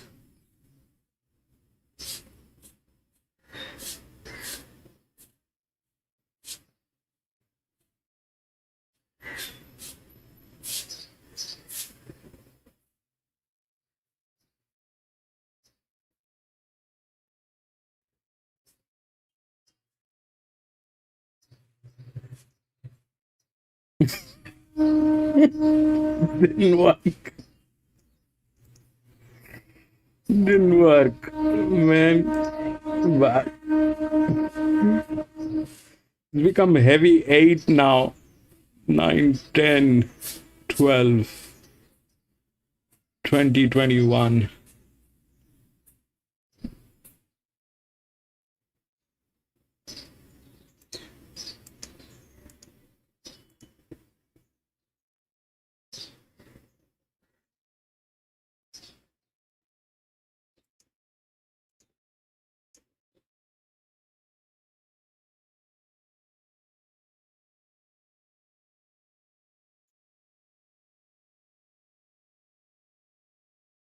Two, 7, 1, 4.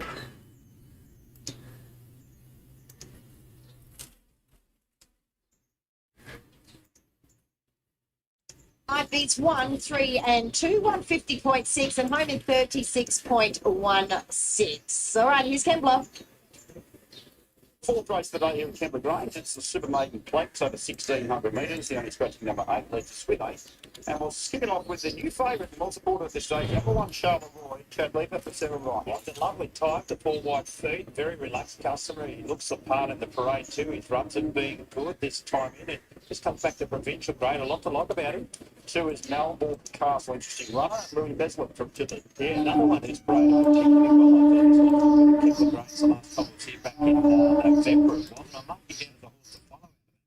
Since then, he's gone and run some decent races in decent companies. He's ready to win. 4 seconds for 7. I really like the way number 3 got through the line last start, Whitey. So long, farewell. Third one today, Louise, don't give him up. Come to Kundabung race. Moving type all the way through. They won the previous race. Serving figure as well. I like what I see. Won the race against very even line up again. There's 4 Storm. Songs to learn this galloper. He hasn't shown a lot in his 2 starts so far, and they've both been obviously this year, but he just had to find a fair bit more to show up here. 5, Walk the Pier, got back and really found the line well first up. I think the John O'Keefe goal, lovely type. I'm expecting big improvement from it. Just comes back to the right sort of race today. It was 103 lengths last start, so another one who's not out of it. 6 West here, the Grand Buckley for Brad Whittaker. Again, I'll repeat myself, but it particularly well. All these horses for this time of the year. Galloper by Pirata, who's been 3rd and 4th in his last 2 starts. He's not out of it. Comes out wide line elegance small. 7 or Gent. He's certainly got the race fitness on some of the drivers. Be a bit of for Diane Waterman. Another one who ran second behind Twilight Elegance at West Head. Brett's able to run 4th there. So same sort of form line. 2nd in 3 starts. So another one of the contenders is that type of race. Number 9, Swag, which builds for Michael Fleet. He's a lovely horse. I've got him on top. He's a real individual. He's a big old cowboy, bibble whack. Looks the part. He tried hard last time behind Twilight Elegance, but I'm just going back to that Doomben form. That's the right form for mine, so I have him on top. All right, I'll Swag Whitey's tip. We'll hear more about that with his selections in just a moment. Michael Friedman trained. Let's come over to have a chat to us about this fella. And he does bring some good form. His last 2 runs have had merit. Yeah, 3rd up today. He's sort of, like you said, his runs have had good merit. He's sort of doing his best red lane. So he stepped up to the miles today, which looks to suit. And we're expecting him to be hitting the line sort of extremely well. Yeah, what about the heavy track today? He's got through the 7 okay the last couple. Yeah, look, it's not ideal. We'd probably like him on top of the bench, but we're not sort of ruling it out. His worst game has indicated he sort of can get through it. So obviously stepping up to a mile for the first time through the heavy track, look, you know, it's sort of we'll see how he goes. But yeah, The plan to settle him somewhere just off the pace. yeah, I told him it's just to be sort of positive from that game. He's that good game, hold his spot, and then sort of just get busy on him, sort of coming into the straight. He sort of needs a little bit of encouragement, and yeah, we expect him to sort of get that mile really well. Good luck, mate. Thank you. Let's go Duckworth for Michael Freeman. The Bivouac Cot on top for you, Whitey. Yeah, I like him, Jace. Not a lot of confidence. He was beaten last start of favourite, but he had a few excuses. I thought he just got bumped around a little bit. He was out in the better part of the track on that occasion. He found the line pretty well, so I think he's the one to beat for sure. As far as the dangers go, I like Walk the Pier, who paraded particularly well, I thought. The one, Charleroi. It's right in the market. It's our $3.10 favourite and 3 as well, which is So Long Farewell. There's nothing between these horses. It's a very, very even line. Well, Charleroi and V12 finished pretty much side by side, didn't they, last time out? V12, I wouldn't say Frank the Fall won 4th in the second race of the day, but the month seems to have come here for Charleroi, and may even start with a 2 next to its name. Anthony, as we welcome you in to give us a betting update for race 4. Yeah, perhaps, Jace. There's not much between Charleroi and Walk the Pier here. So Charleroi $3.10 was $3.30 earlier today, now $3. And Walk the Pier has probably been the bigger firmer of the two, as much as $3.80 earlier today, now $3.20. In terms of the hold, there's more money on Walk the Pier. Walk the Pier holds more than Charleroi. Then we've got Swag, very soft, laid out to $5.50, hard to lay at that price. So Long Farewell at $6.50, Marlborough Castle 9, West Heads at 11, Ordenzia at 18, Unbridled Storm, the roughly $81. Charleroi favourite, but best fact has been Walk the Pier. But between these two, they dominate the market. About 60% of all bets are on one of those two runners. So it looks as though it's down to them. What are they doing? A resettle on the 6th there, Jace? Yeah, looks that way. Ant Farrier's, I think, preparing to go to work, so it may well be that we have a slight delay here, Whitey. That's West Head. Jericho, welcome back. We're taking a lot of heat. The speed in this race, Whitey, maybe like the Ordenzia to go forward. We heard from Ben there that Swag would probably be ridden positively. I'd expect that So Long Farewell won't be too far away either. And it looks to be enough pace here in the race. So we'll see how it pans out in the run. But certainly we've seen, well, it was interesting, wasn't it, in the previous race with Louise winning the race there on Crimson Mist. So it's sticking a little bit close to the fence up the middle. Yeah, it did shift out towards the middle of the track over the last 100 metres of the race. And whilst they were almost, bookends there at the 250 metre mark, they ended up a little bit closer. So they did. They sort of come in together again, didn't they? They did. Made a ruler making its run just to sort of the outside of the middle part of the track, if you will, and couldn't miss well towards the inside part of the middle of the track, if that does make sense. So Crimson Mist beating Murder Middle on that occasion, but certainly the jocks have been scouting wide from that rail today so far. Equal favourites now, Charleroi and Walk the Pier, $3 each of the two. With Walk the Pier certainly finishing off that first up run at Warwick Farm resolutely behind Hopper, and looking like it was looking for the mile as well, Whitey. Yes, it does. He's a lovely horse, this Charleroi. Sarah Ryan's runner, parades really well. He's our favourite at the present time. Chad Lever aboard. And we're going to make mention too, James, we'll talk more about it later. Brock Ryan makes his return today. Yeah, absolutely. He was due to go around in, I think, this race, but he's race 5. He rides up at Daniel's side. Yeah, a couple of rides. So his first ride since March last year. He's with Dad now, him and his partner, of course. And he's getting a great okay, though. 52, they were telling me. He hasn't done that. He did a bit of work here on the track, but he's back into a full-scale comeback now, but we'll talk more to him later on. One of your jobs to give it the right seat, not to get it on 52. You're right, especially winner. Gambler 1.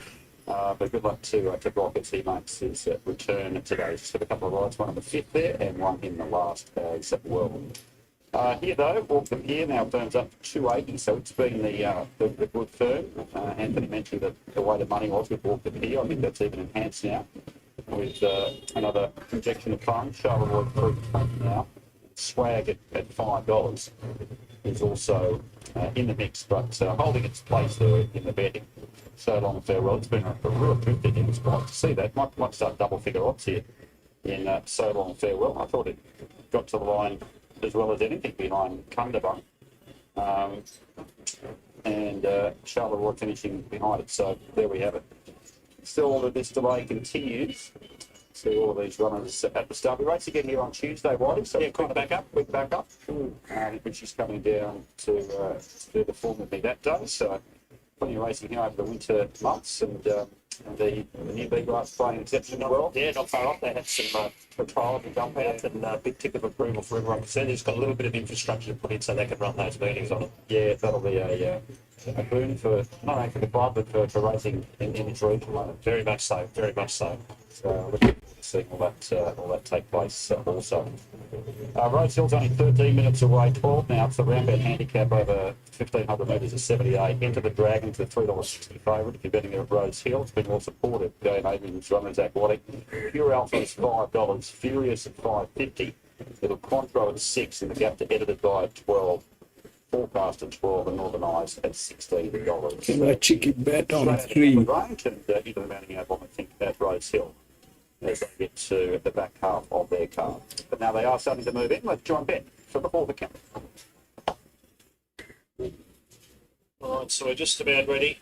1,600 metres for the super baited. Starter on the ladder and we're set to jump. Ready now, and the red lights are on. Steady in there, racing. So Long Farewell began well, and Charleroi shows speed, and Melbourne Castle goes back after the start now. Wants restrained to third and fourth, and just staying there for now, and Hortensia is going up wide around Swagger. Then West Head followed next in the field on the outside there by Unbridled Storm, and Walk the Pier will settle down last of all as they negotiate the 12.50. The leader is So Long Farewell from Charleroi, and out wide is Hortensia working forward.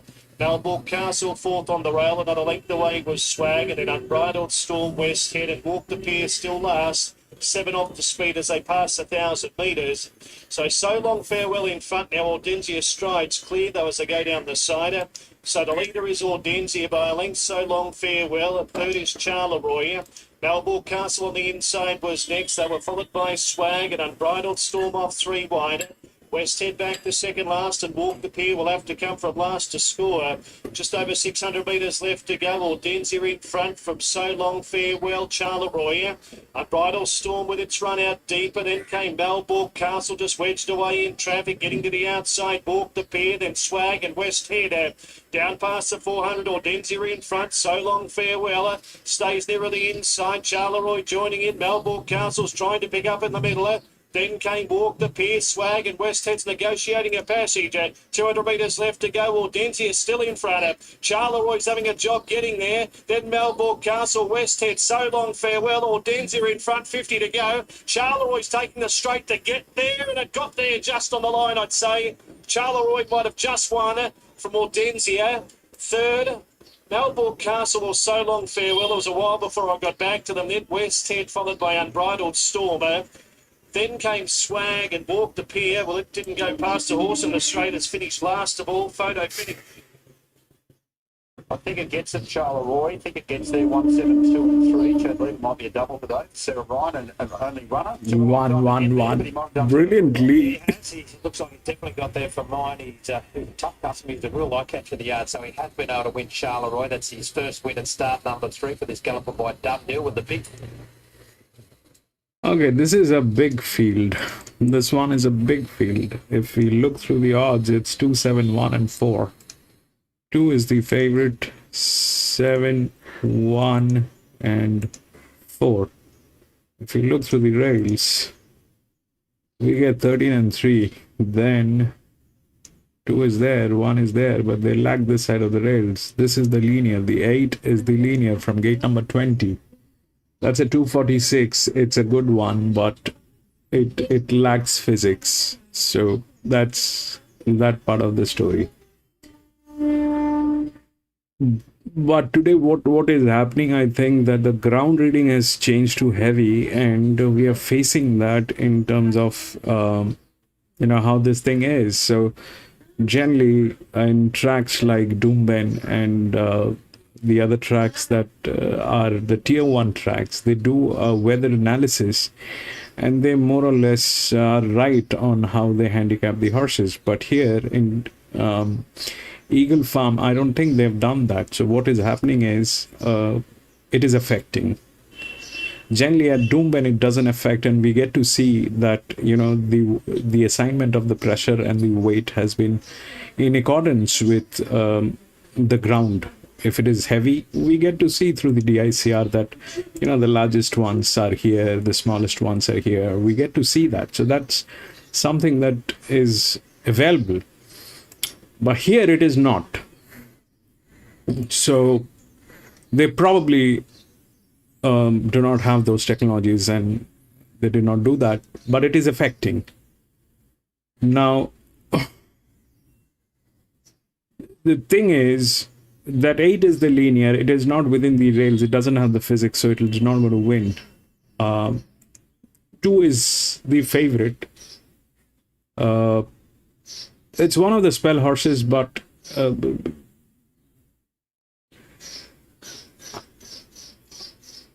I don't know. This jockey has a weird pressure. It is not on the larger side. It is not on the linear side. This is weird. 1400 meter, but generally 1400 meter we expect 3 of the BBs to get in. So this is one of the BBs. 2 of the BBs to get in. This is one of the BBs. So I understand that this thing is capable of getting in. And we have these 2 horses within the rails, 13 and 3. Wherein 13 comes from gate number 2, it is also a linear. And honestly speaking, they have not gone with, I mean, the odds are not with, apart from the 7, which is the second linear, which is here. So the second linear is in more difficult position getting there. But here these 2 horses are there, so we need to listen to what they speak about these 2 horses, or what PC has to say about these 2 horses. 13 and 3. And but there is this other horse which I kind of find very intriguing. So 13 is definitely one. 17 is 3 is has actually gotten a Group 1 race. It's been there, done that thing, and it is here within the rails. So that's a Group 1. 17 also has been to a Group 1 race, but it comes from gate number 15. So that's here. It has been given some advantage, or maybe this is not working today. We have seen multiple times that this is not working, so we'll stay out of that. The other one which is very intriguing is this number 18. It's a 44 by 46, so there is hardly any pressure on this horse, and that 18 is also one of the horses that I'd like to listen to what they have to speak about. It's in very good hands. It's in very good hands. So that's a filly, right? That's one of the linears as well. If you look where it stands here. But nobody has rails, okay? Nobody has rails. And we have seen this here, even with the rails, this thing kind of, you know, this was, okay, fair enough. This was a exposed one. We do not generally, that is what we expect from an exposed one. I understand that, but apart from that, we did not have any of the other horses within the rails in any of the races. Here also it is the same thing. The only 2 horses that are within the rails are these 2, 13 and 3. And wherein 3 has one Group 1 race. The pressure on this is 55 by 30. This is 57 by 43 from gate number 2. So obviously there's a little bit of pressure on this one. However, this one is a dedicated jockey on 3. There's a dedicated jockey on 3. 2 is the favorite, so I'm not talking about 2. It's got it's there, but it doesn't have the side of the rails. It is difficult. On the contrary, it has a jockey who's difficult jockey. It's not the best jockey, and the pressure is kind of a little weird on that jockey. How this will work, I don't know, but that's more or less the situation. But this 18 is very intriguing. I want to that's there from one of the inner gates with a very, very subtle stuff going on this. So we'll see what they have to say. And rest everything is out of syllabus. Today we are facing things which are kind of out of syllabus. We generally get a track which has handicapping based on the ground, but today the ground is continuously deteriorating, and they have not handicapped the races according to the ground. This is done on the basis of a good ground. This is done on a basis of a good ground, and the ground is heavy 8. So the results, we can see what is happening.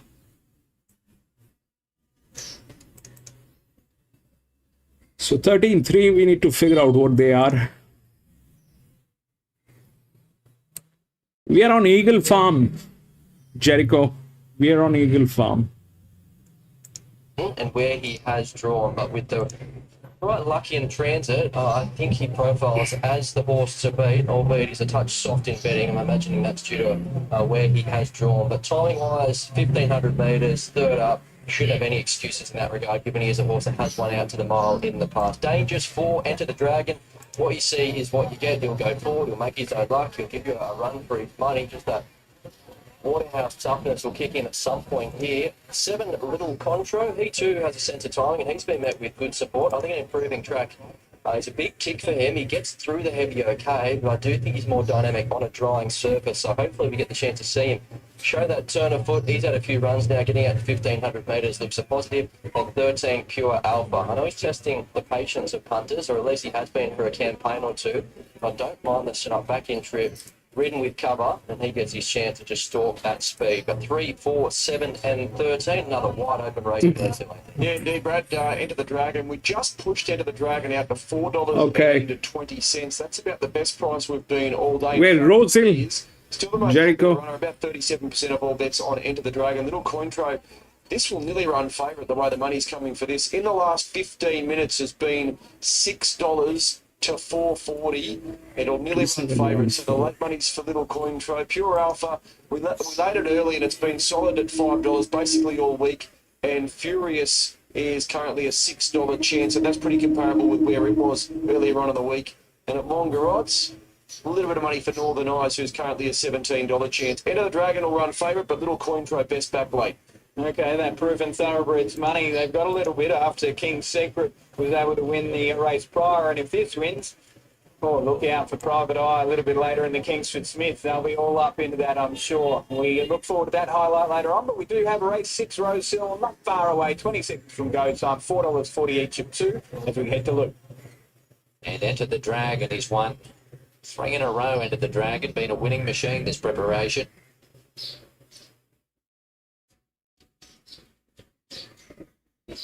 Here comes the well-backed Little Cointro up into the gates. We've got a bit keen at Warwick Farm last start in the run. Just takes one more turn. Alicia Collin bringing him in, won the midway earlier. And Cawdor now moves up. And goes up, presuming. He'll complete the line. So he's favourite on his own now, Little Cointro, 440, 460 Enter the Dragon. Just a bit soft late. Set for a start. Ready, and they're racing now. Favourite Little Cointro got away evenly, showing good speed, edited by Northern Eyes and Forecaster underneath of that pair. Then Cawdor looking for a spot. Pure Alpha, Little Cointro just behind those. As they settle into stride, Furious the rail. Cazalar caught a bit wide. Pushing through the centre into the Dragon. Next in the run as they continue on down the back straight with Victory Lane, Lenape Vibe, Gazumped, and last of all is Rogue Bear. Edited by Shows the Way, runs to the side, 3/4 of a length from Northern Eyes and Forecaster. Corridor next, being closely followed by Pure Alpha, Little Quantro. He's on the outside of Enter the Dragon and Furious. 3 deep the outside was Kazalak. Closely followed by Victory Lane, Lenape Vibe, Gazumped, and Rogue Bear sees them all. To the side, 600 metres to run, edited by the pilot. He travels boldly in the lead from Northern Eyes. The outside corridor, Forecaster behind him. Little Quantro, Pure Alpha the next pair, then Enter the Dragon. Into the straight they come, edited by Lead. Northern Eyes on the outside, called upon, then Forecaster, Corridor. Little Quantro's come to the outside. He's starting to run on with Kazalak the widest at the 250. Northern Eyes has hit the front now, edited by Not Done with Rallies. And Little Quantro keeps coming. He's coming strongly. Pure Alpha the centre. It's edited by Northern Eyes. Pure Alpha, Little Quantro. Here's a finish. One. Like a dog with a bone. He just wouldn't give up. And he fights on the inside to win from a photo. Pure Alpha, I think, getting second ahead of Little Quantro, Northern Eyes. Just behind them, Corridor. Got it, Lee, got it. And behind them, Forecaster. Kazalak Bloom, but just knocked up. Victory Lane, Enter the Dragon, Lenape Vibe, Furious. And he's been one of the last over. Oh, edited by Jace McMurray. I'm sure there were panic stations as he dropped the whip with 100 or so to go, but he didn't panic. Hands and heels through the line, and he was able to lift. Edited by Over the Line for Michael Friedman. Fantastic win. Win number 7 and start number 20. Has had a few feet dramas by the looks of things, but the sting out of the ground today has proved pivotal there. Good run by the second horse. Pure Alpha seared through the middle, the 13. The 7 and the 5 in a tight go for third, but the 1 will hold on, Bradley. They were coming hard, weren't they? The 2 closers, it was an on-speed dominated race yet again, so your 2 closers did a good job to get as close as they did. Pure Alpha, Little Contro. But edited by, he rolled forward, he made his own luck. Northern Eyes was right there in the finish as well. Wouldn't have wanted it much further, but he did right by the punters that found him there at a price. He's super honest, he's genuine, and when you make your own luck, you do pinch a race from time to time. Terrific ride there by Jace McMurray. Control the race up front, just has it as he likes. So I really like the way this young bloke rides. He doesn't rush horses. He's got terrific hands. He's very, very balanced. He's riding confident. He was that confident. He threw the whip away at 100. As it turns out, he may have been switching from the left to the right at that point as the other horse just rolled in. But all's well that ends well. 1:13.7 as we head up to Queensland. Well, it's time for a Group 2 race here in Eagle Farm. The BRC Size Produce Stakes over 1,400 metres for the 2-year-olds. Gallo Nero is your favourite, and Grafter Burners, who got very close last start. Here's the first one to look at. Kelly Schweida, Jason Colt. Yeah, a lot of these horses are coming through that spirit of boom, Bernie. We're on a heavy 8, we're on a heavy 9 here today, and gate number 15, that's probably not a negative now. He'll look to probably settle around about midfield, try and get a bit of cover and get his chance in the straight. He can certainly win. All right, Ronnie, Team Hawks, Tommy Berry, second up, Gallo Nero. Yeah, he presents beautifully. He went back from that wide draw first up on the wet, so he performed very well. He's doing more than enough, so that sets him up well for this. I'm expecting a more positive ride from barrier 7, and I think he presents like the winner at least in the straight. Maxi Cool Archie is 2 from 2 on a heavy track. Martin Harley for Team Mutts. Yeah, gets a big tick for that, and he's all half this fellow, and I think 1,400 metres is perhaps what he's looking for. Blinkers have been removed. Fritz Tycoon is from the Buston and Young stable, Nashville Willer. Yeah, I'm preferring to watch. It's been a bit of a rush. He was really good in that $1 million race at the coast 8 days ago over the 1,000. Big jump up to 1,400 here. Better luck next time is a big price, Liam Birchley, Ryan Wigan. Yeah, I say a very rough place chance. Talk to be sure, Matty Dunn, Ben Mallon. Yeah, I want to see him over the 1,400 metres, just risking him a little bit today. All right, keen to look at Aerodrome here, Ronnie, from the Michael Friedman stable with Regan Bayless. Yeah, he's a very nice horse. He's on the toe, which he was at Hawkesbury. That form was franked in the first race in Sydney today. So that's a big tick for him. He's at a 1,400 metre lead on a heavy track, and he looks a really big threat. Yeah, strong looking guy, isn't he? Let's look at Brave Design then. Danny O'Brien and Jordan Child. Yeah, and some form behind some nice types in Victoria in his first preparation, and probably strips fit when we go to school. The draw looks ordinary, but I don't think that makes any difference today. Peter Brown and Kieran Ma combine here with Kaleo. Yeah, colt by Churchill. He won over this distance impressively at Caulfield. Obviously, this is harder, but he's on the improved Kaleo. He just needs to handle the ground. Yeah, best start getting wet track again, Anthony and Sam Friedman, Mark Zara.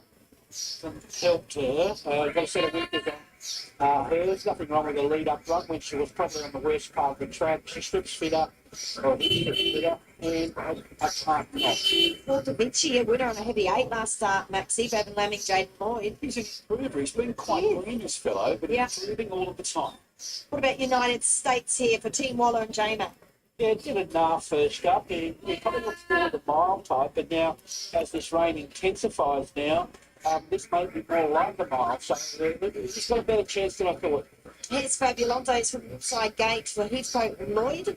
Yeah, she's a nice filly, but she's going to be up on the pace. Sorry? Colt. Oh. Yeah, no problems. Yeah, I just think that he's going to be up on the pace and he's going to struggle from there. What about Fly Bar? She was pretty last start, Belling and William. She was. In the first start, she won on a heavy 10 because she was making ground a couple of weeks ago. Happy Hatch should be on the speed, Shayla and Thornton. They're very fit. This might be a little bit too rich. Do we see another Adrian Gay Waterhouse win here? Timmy Clark on Farnicle? Yes, would like to see a touch more last start, and that was on the heavy. So yeah, it's become a heavy 9. Nothing's working, Lee. Was pretty keen to have a look at him here today. He's probably one of the biggest horses in the yard, and he's got his game face on. It's that 1400 metre race. They're moving into the gates for the BRC Sires. 2 Gallo Nero on top of 7 Aerodrome, 1 Grafter Burners, and 14 Paul Da Vinci to Ruffy. Yeah, 2, 7, 13, 1 on with him as well, Gallinero. The last 10, 15 minutes of the So 13 and 3, both are there within the rails. That's the physics. Interesting race. Interesting. It's a disaster. Offie 13.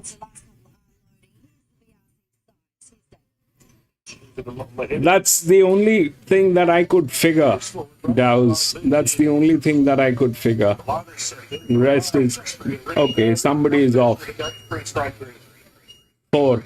The light had come on.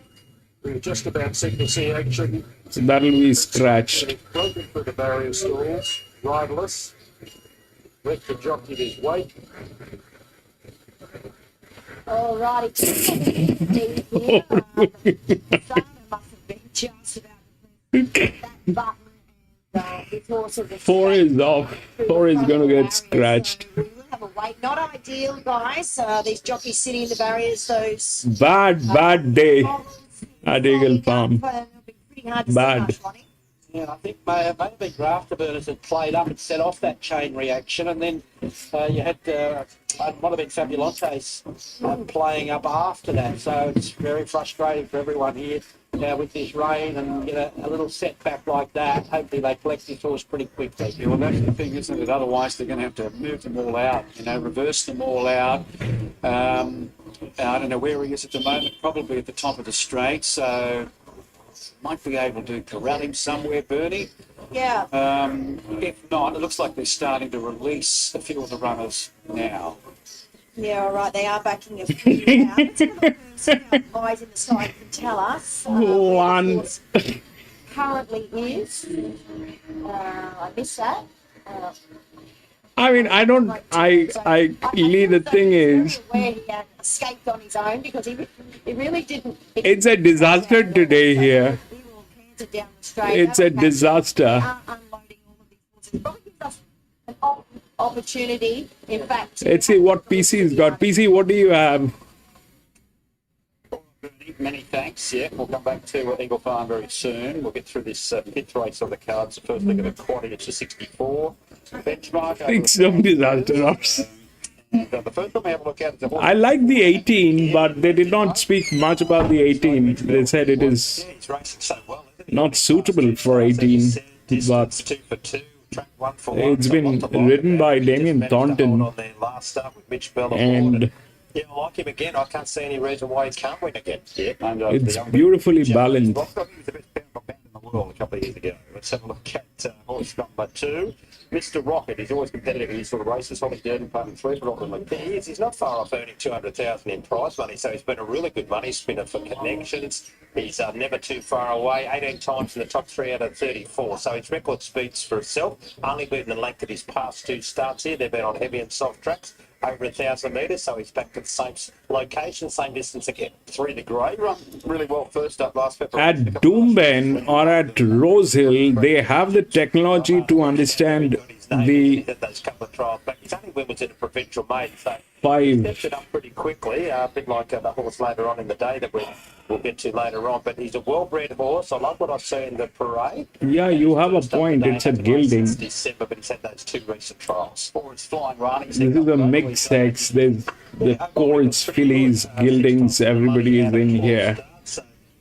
But I think the problem is at Rosehill or Doomben, Randwick, they have the technology to assume the weather condition, and they kind of are very much equipped to do the handicapping on the basis of that. But here it doesn't look like that.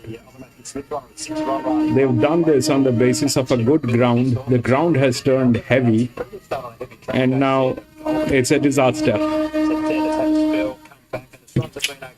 Right at the top of its game. Today, Brazil. He's got Calorie Kinky, number 7 in the lead. Yeah, stable really flying at the present time. He had a winner at Goulburn yesterday as well. Second at its most recent run here. Wet track form is okay. Yep, not a heavy, but has been placed at 4 of 8 on it. Number 8 is Felinda. Daniel Sides runner, and Brock Ryan sees he's returning ride today after 14 months off the scene. Yeah, great to see, and we wish him well, and he's done a good job. He didn't have to lose too much weight, they tell me. He's a dad now. He worked on the track here for a little while, but he's back full on into the comeback. And Sauce's form's okay. He did run second behind Janik 2 starts ago, and it's come out and won since. So, but just has to step it up again in a pretty tough race. Okay, Luke Price might come over and have a chat to us if we need him, but we may well have to get back to Eagle Farm. So why do we might quickly run through your tips? Yeah, the numbers here. I'm going to stick with the winning form of In a Way here. I like this horse. He's just really in the zone at the present time, so I've got him on top. I like the Parade of the Grey, who hasn't started for a little while, but fitted for a couple of trials back. Parades particularly well. Has a bit of upside. The 2, Mr. Rocket, who's a nice, consistent horse. He's the best performed horse in the race. Gets a bit of weight relief after the claim for Holly Durden as well. So brings him in with only the 58 kilos and the 5 gauge in as well, REQ, who hasn't been too far away in recent starts, winning Tilbert past 3. And Madeline Owens' claim takes the 3 off, so 54 kilos. So you're about to be joined by Luke Price, who has Mr. Rocket here, James. Yeah, exactly, Mr. Rocket. He was pretty brave first up, nice one. He was really good, really good. He was a bit heavy that day too, so Holly's had a driving in now, and I think he runs well today. Spirit of Varanasi in the next race after that, not good. She is. I just really like to see a bit dry track. I was hoping we were going to dry out a bit better, and I wasn't going to get into as much as we did. But look, she gives raw. Drawn a little bit tricky. Hopefully we just roll forward and lob outside the leader, and like I said, she gives her all, especially in this grade. She's dropping right back in grade, so I still think she's going to run really well. Look, thanks, mate. There's Luke Price. In a Way, 330 favourite, the grade 440, Mr. Rocket 550, Run Money 650. That's your top 4. They're on their way to the barrier stalls. Let's get back to running the team Eagle Farm. All right, thanks very much, guys. We are loading again here in the BRC Sires Produce. We've had 2 scratchings. Yes, so it's a bit of a mess. Fontante's sort of spun around in the barrier, and so we've all clawed through something out wide. I'm sure that may have just made a noise, and that's just caused mayhem. But we're back on track, and they're moving in, Vern. All right, Maxi Prince Tycoon was the other late scratching. Gallo Nero looked to be not even turning a hand behind the barrel. No, and he's actually been very well backed. Prince Tycoon was around $11. He's come out of the market, but very good support in the last few minutes for Gallo Nero. All right, let's get to Anthony for a quick market update here for the sires. Okay, so 370 about your favourite Gallo Nero. So it's just trimmed up a little bit in the last few minutes since those other 2 horses have come out. 370. 1519. Cool Archie continued support It's now as short as $7, but continued support all week for Cool Archie, and we know he loves the wet conditions, Bernie. Yes, he does indeed. Cool Archie is 2 from 2 on heavy tracks. So let's hope there's some good safe riding out there. This rain has been relentless. Here's David Fowler. Ready at last for the Science Produce $1 Million Group 2 feature event. All set. Racing. High Barbie might have missed it by a length. Farnicle began well, and Gallo Nero, the favourite, was beautifully away.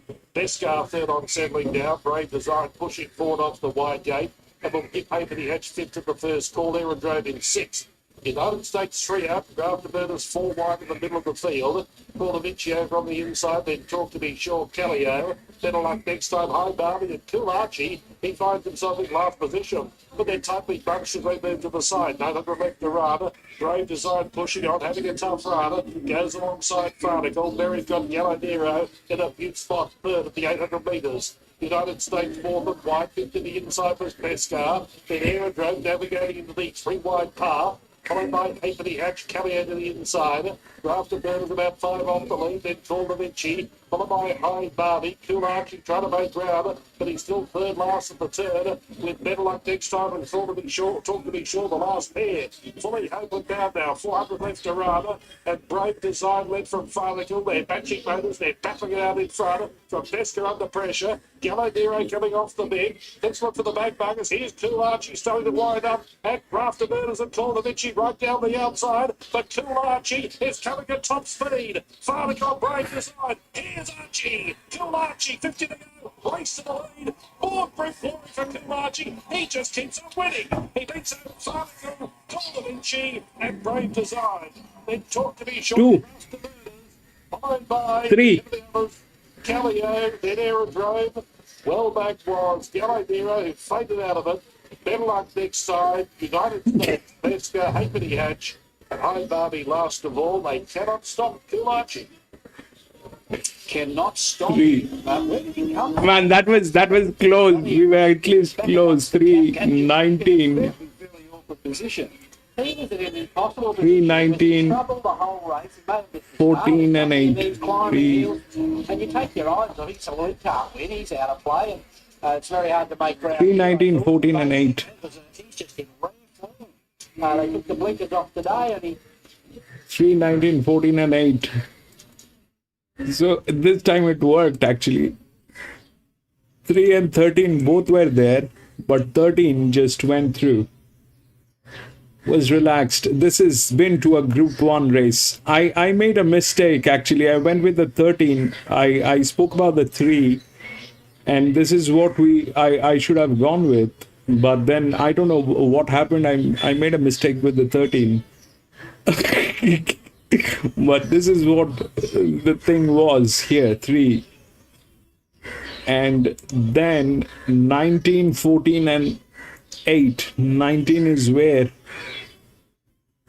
19 is here. 19. 14 is here. Those are... They happened, but the problem is 3 happened. 3... 19, 14 and 8, I think. 8 was the linear. There's no reason for it not to get in other than the fact that it did not have the chance to win. We had this. I made a mistake. That was a bad mistake. That was a bad one.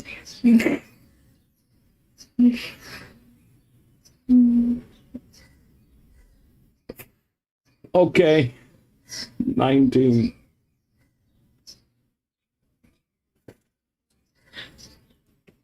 But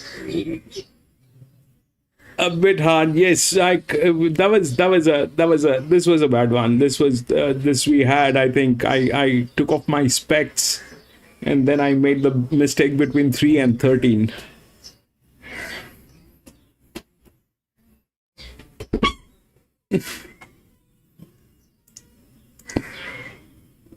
That was a bad one. We had this, but Jesus Christ. Race 6.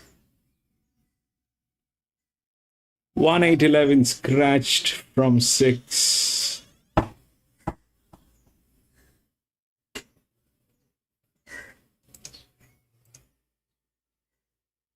Two, 6, 3, and 4.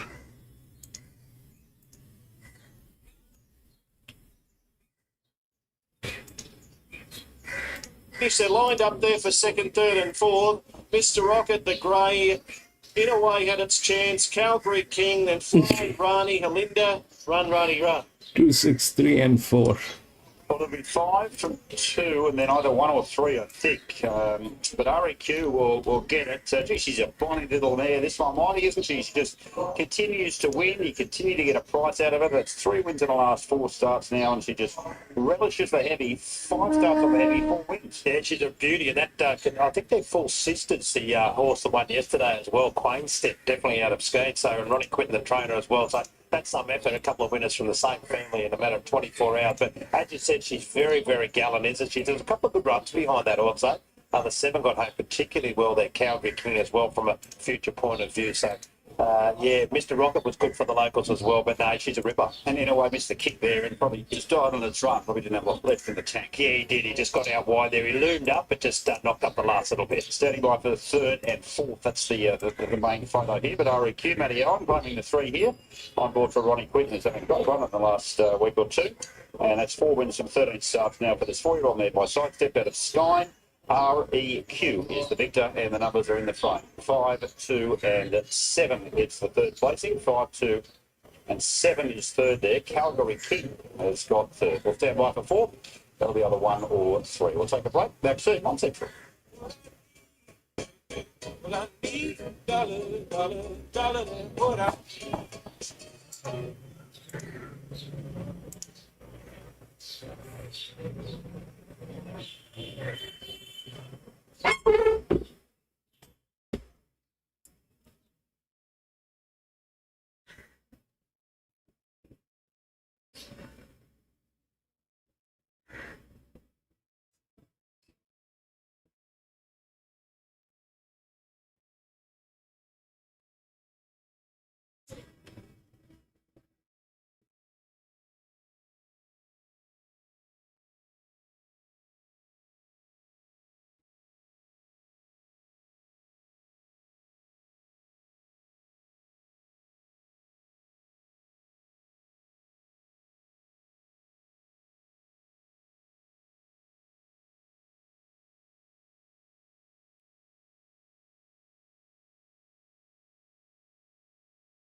what in the world am I gonna do tomorrow?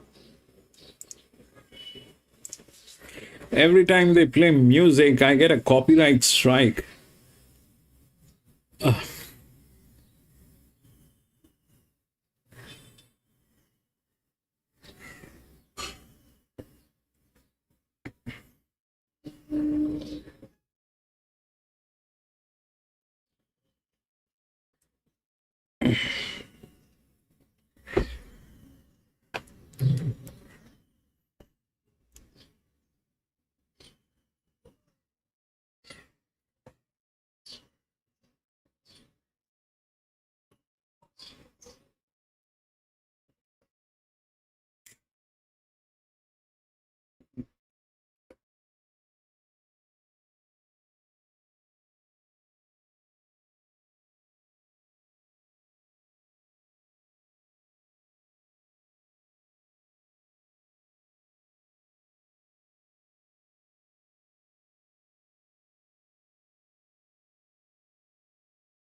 couple, and his 2 trials have been good. So really curious to see what the market does with him in the A bit last of 5 minutes of a lot of female jockey. Super relaxed and casual since Yes, walking in the yard. some of them are really good.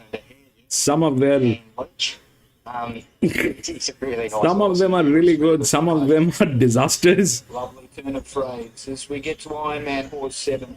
I mean, very few of them are really good. 2 runs back. Well, back there at Hawkesbury last start, perhaps the 1,200 metres back to 1,100 metres told at the finish. He's a horse with a good record at Rose Hill. He likes getting his toe in the ground. It has to be one of the big players here.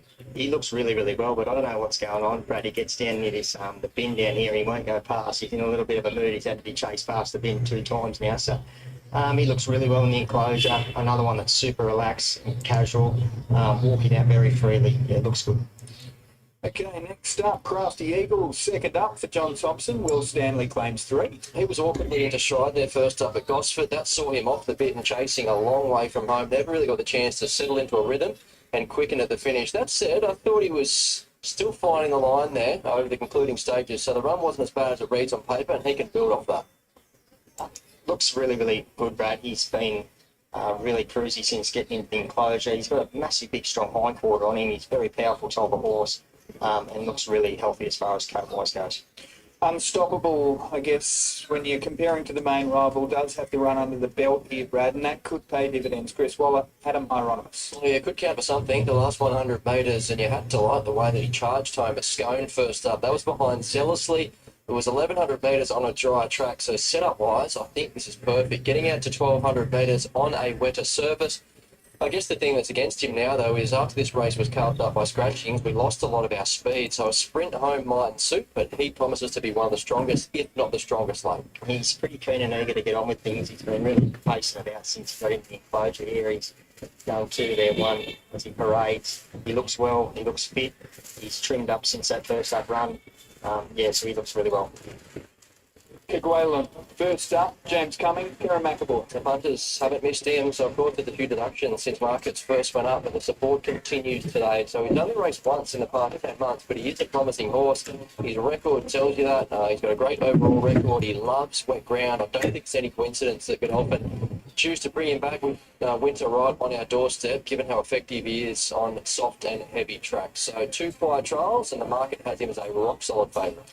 He's a beautiful type of horse, really big set, good strong shoulder, big hind quarter, beautiful action as he parades. Yeah, he's big ticks for mine. Smashing time, Andy Atkins looking for a double today, drawn 3 for Robert and Luke Price. He just needs his race sense to catch up to his raw talent. It's going to drop eventually, the penny, but we're still waiting for that. So began awkwardly at Randwick first up. That pretty much put him out of play. You can't afford to do that over 1,000 metres when you're a back-marking type. So I like the way he found the line. 5 weeks between runs out to 1,200 metres. Sooner rather than later, that penny will drop and turn into a really talented horse. Yeah, he's really furnished yet as well. He's still that bit of a raw, lanky type. He's still not grown right into himself yet, but he's going to be a beautiful horse later on. But he looks terrific here in the yard today. And I would be a surprise, but Clear Proof kind of has to go into the quaddie, Brad, doesn't it? Alicia Collett, John Thompson, you just never know with him. Well, if you could promise the best of Clear Proof rolls into Rose Hill today, absolutely he goes into the quaddie, but we have to take that punt because we haven't seen much of him in 3 runs back. I think he's trending the right way. I thought last start was a slight improvement. The blinkers went back on and he finished it a touch closer. He's just racing like a horse that lacks a little bit of confidence at the moment.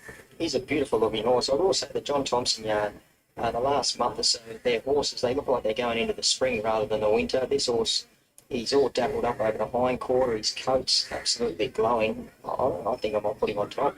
I mean, he looks. Brave One, drawn 16, is in the field. Dylan Gibbons, drawn 6 for Team Hawks. He bumped into a hard, fit muddler in Cruel Summer there last start. So be forgiving despite being beaten a favourite on that occasion. So he raced wide, he was keen, he circled the field, actually headed the eventual winner, but just peaked on his run. So 4 lengths back to third, respect that starting price. He jumped $2.15 and he's still got a stack of upside. He's only had the 4 career starts. So fresh and since then, and you think he can only improve off that. He looks really well. He's nice and bright. His cuts, another one that's absolutely glowing in the yard. Walks out very smoothly. Yeah, another tick for mine. Okay, let's have a quick chat with the Godolphin team. Paul's here, and Kerguelen does look difficult to beat. if he is wound up enough. So I guess that's the big question first up here, Paul. Is he? He probably will definitely benefit from the run. He's had 2 soft trials, but he is suited on the wet track, but definitely improvement to come. Okay, so he's giving away a little bit of that fitness to a few of these, but he is very adept on that wet going, isn't he? So if he can swim through, he's still probably the horse with the most upside, even if it's not today. Yeah, he's been very lightly raced. He's been well looked after by James, but the wet track will help him, even though he's got improvement to come. All right, good luck here. No worries, thanks, man. And good luck to the Godolphin team with a few of their representatives up in Queensland today. They have a heavy-handed Eagle Farm. Corey, who do you like? I like number 14, Clear Proof. Like I said, the John Thompson yard, the last month or so, all of their horses have been turned out in terrific fashion. He's really come on since that last run there at Scone, and drawn where he has, and Alicia Collett in form, I think he'll run super. Oh, Brownie's going for broke again. Well, he landed a big blow there a few weeks ago at Scone, a $41 chance at the pick of the yard. And here he is going to the line with Clear Proof. For me, I'm with Kirk Whalen. I've gone the opposite end of the market with the favourite 10, 9, 7 and 16. So just a little word of warning there from Paul Reid to say that there is natural improvement in the horse, but I think he is quite progressive. You look at his benchmark rating, he currently sits at a 73. So I think there's room to move. And he's in at the right time of year to potentially knock off a couple of races, given how much he enjoys wet ground. Dangers, unstoppable. A little bit surprised that he's soft in betting. I thought this was quite a likeable setup. Second up, run under the belt. He was just run off his feet, 1,100 metres dry track at Scone. Today, 1,200 metres wet track. Maybe it's just a set against him in terms of drawn inside and where he's likely to be in a race that could very much turn into a bit of a sprint home. 7 Ironman, you can never discount him. I thought he had excuses last start. Does look a big price off his best form. I know he looks a little bit disappointing on paper, first and second up, but I do think he is building towards something. And Brave One goes in as the 4th pick. He too remains a pretty solid second favourite there. There's been some support for him, and you'd think he can only improve off that first up run where he did have genuine excuses. But 10, 9, 7 and 16 ahead of the 7th at Rosehill. Okay, Kirk Whalen, we'll just take him on here, lady. Got into 2.30 when they came into the mounting yard. He's just back out to $2.60. Still the most popular runner, just holding slightly under 50% of the overall hold. But Brave One's had a good trim up here, $4.60 not that long ago, now into $4, clear second favourite. Fully that's at 5, unstoppable. It's been soft late, got into as short as $4.80 earlier today, back out to $6.50. Smashing Time 13, little bit of money there at longer odds. Ironman 16, Clear Proof just went 34 to 26 with the tick of approval from Corey Brown from the yard, and Crafty Eagle at 41. So just slaying Whalen a little bit late out to 260, just seeing where he sits and see if we can take some more on him. And Brave One's been the firmer late. All right, so plenty of jockeys striking a blow thus far today. We've had 6 individual jockeys winning the races up until this point. Of course, in the most recent, Jason McMurray, the 3 kilo claimer, getting yet another win. He had a good day of midweek not too far ago, and he's got a Saturday win in here today, aboard edited by who's just managed to hold on. And from a pattern side of things, Brad, I guess it was nice to see a leader holding on, albeit they did run a couple of horses off the fence throughout. Yeah, it's no disadvantage for running. Sometimes you can fall into the trap of seeing these horses and winners coming well off the inside. You think, well, it's set up for back markers. That's not necessarily the case. Just give the back markers the chance to get well away from the inside.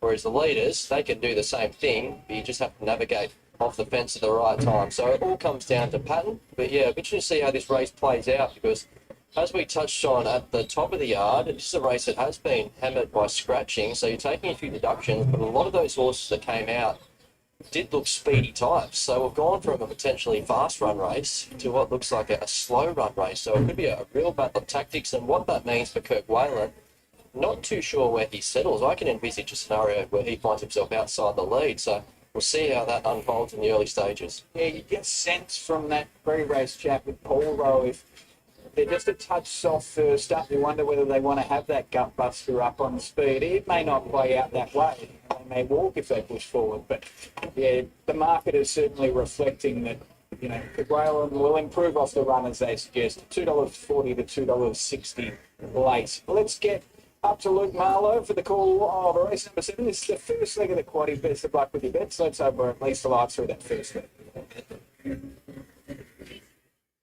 Red light activated. Stand by. They're off now. Unstoppable out the back. Kerguelen, the favourite, is about fifth when they hit the ground. Furious Iron Man and Fully Lit, the first trio, with Kerguelen pushing up now into a great position. Clearproof looking for a spot. He's caught on a limb at the moment as Unstoppable creeps up on the rail. Drifting back was Smashing Time, being followed by, at the end, Crafty Eagle, and he's wanting to get his head up and do a few things wrong. Fully Lit kicks through, takes the lead off the back straight, a half length in front of, on the outside, Brave One. 2 lengths away, third was Canberra. He couldn't ask for a better run. He's sitting right on the bunny of these leaders. In behind those horses was Unstoppable, Smashing Time, Iron Man, Clear Proof, and Crafty Eagle's the last one, 400 metres out. Fully Lit led in the straight from Brave One, he's outside. Now Kerguelen's about to be called upon. He eases the round heels and he quickens nicely. Kerguelen looms. McAvoy's kidding to him at the moment. He joins Brave One. Unstoppable looking for a tight run. And then Smashing Time, but Kerguelen's hit the front from Brave One, who fights on. Kerguelen, 75 to go. He's just got to tough it out. He's got his head in front and he's holding Brave One. Kerguelen that bit too good. Kerguelen beats Brave One. 10. Unstoppable. Fully Lit's run fourth. Behind them, Okay, this is the sixth one here. If we look through the odds, it's 2, 6, 3, and 4. If we look through the rails, we get all of them here. But there's a problem. The problem is that 2 is the favorite. First thing is,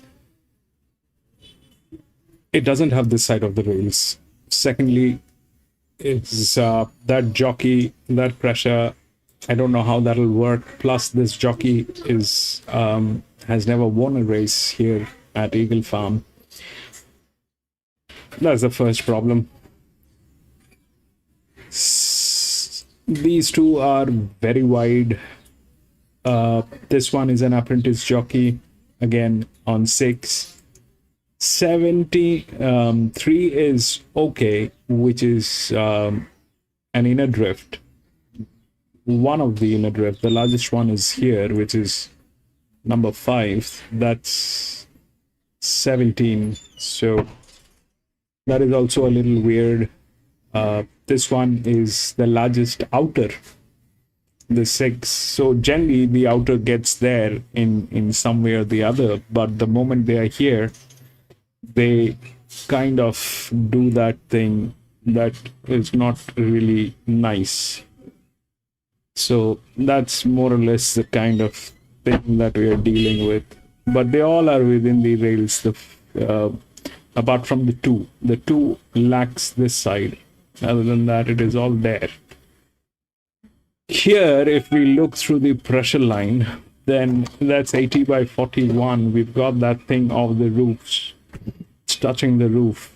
There's a fair amount of chance that it could have gotten in, but it's a colt, and you don't have a friendly jockey on this, so winning probably is not possible. This one is not possible. Probably this is okay, but winning is again difficult. That's a 78 by 32. So 2 is the favorite. That jockey has never won here. The handicapping on that jockey is very weird, and that pressure is also weird. If we look at what the linear is here, which is a 317. So that's going to get in some way or the other. It will get in. It is also tailing this one. So that's the linear. This is the second linear, which is from gate number 18, which is tailing this one. Now, I don't have a pick in this one. I don't think this is going to work. My hunch is on this 16. We'll listen to what they have to speak about that 16. That's one of the best BBs. It is a 1400 meter. 2 of the BBs should get in. That's one of the BBs. That's 82 by 40. This is 80 by 41. The pressure definitely is working. Without the pressure, it is not happening, because it's become heavy. And but this one is out of physics. This one is out of physics. So I generally speaking, I would want to, the advantage with this is this has been to 2 group races, group 1, group 2 races. It actually won. The pressure is adequate, but it is not with sufficient amount of physics to make this thing win. But having said that, none of them have that. None of them have that. 2, 4, 6, 3. Winning is not going to be easy. Even if they win, it is not going to be, especially for the 2. You needed this jockey is a little it is a dedicated jockey on 2, that's true, but that is a handicapping which is a little weird. This I don't know how this will work. We needed one of these guys on this, so but that's not there. It is like that, and plus this side of the rail is missing, so I don't know, but I like the 16. We'll listen to what they have to talk about. 16. 12 is the linear, which will definitely get in. 2 is the favorite, which is gate number 4. So they kind of all with each other, and that's all the inner gates. This one is an apprentice jockey. That's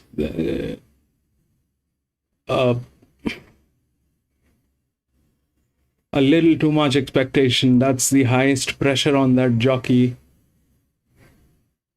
And then we get these 2. All right, 16, which is here. And that's where they stand. From down there, we have these jocks, out of which this one is like that, but then here is this guy on 13. That's a 79 by 36. This may not work, may work, I don't know. These are all those horses which are differently abled. But out of all this and this definitely rings a bell. So 13 is also a check. That is gate number 6. So here is 16, here is 13. 12 is the colt, but it is a very unfriendly jock. That's the linear. So this is where we are standing. I don't have a pick. I would like to stay away from this because I don't know how this will work, but we'll listen to what they have to speak about 16, and maybe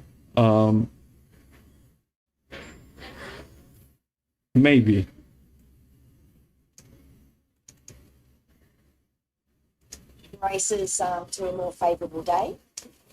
Yeah, well, I'm just having a look at the weather for the next couple of postponed days. Brilliant. Mainly fine, a slight chance of a shower. PC Media World, which one is that one? Tomorrow and Monday, and back to completely sunny weather on Tuesday. So it will be interesting to see what they do. I mean, could they possibly, Ronnie, have a boutique day, maybe Monday or Tuesday, the 4 group races?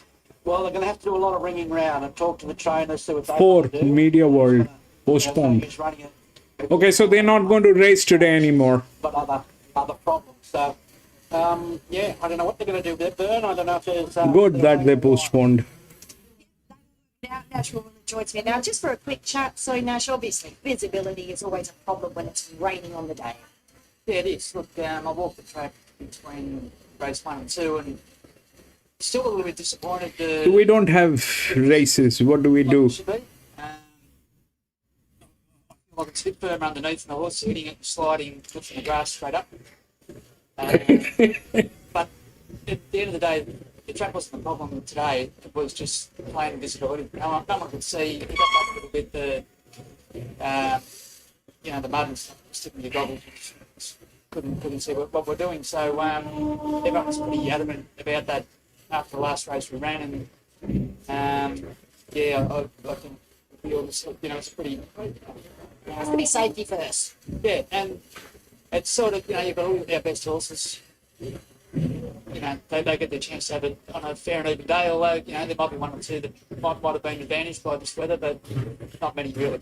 Overall, it's probably the best decision. I think so.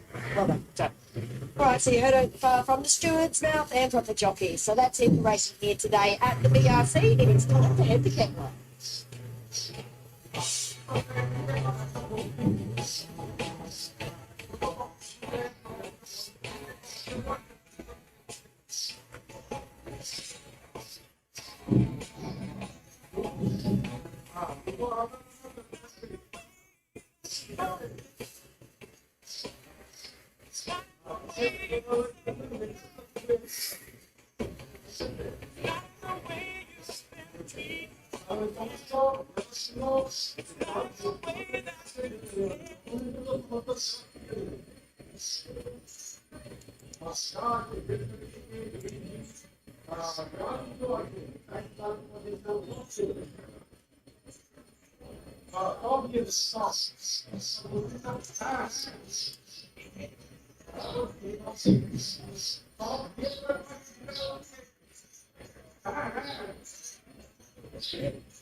I think we need to call it a day. There's nothing else. What do we do?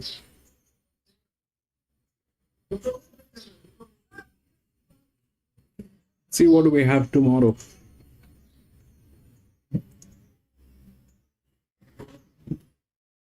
We've got Sandown tomorrow, I know. But I don't know if he'll get the feed.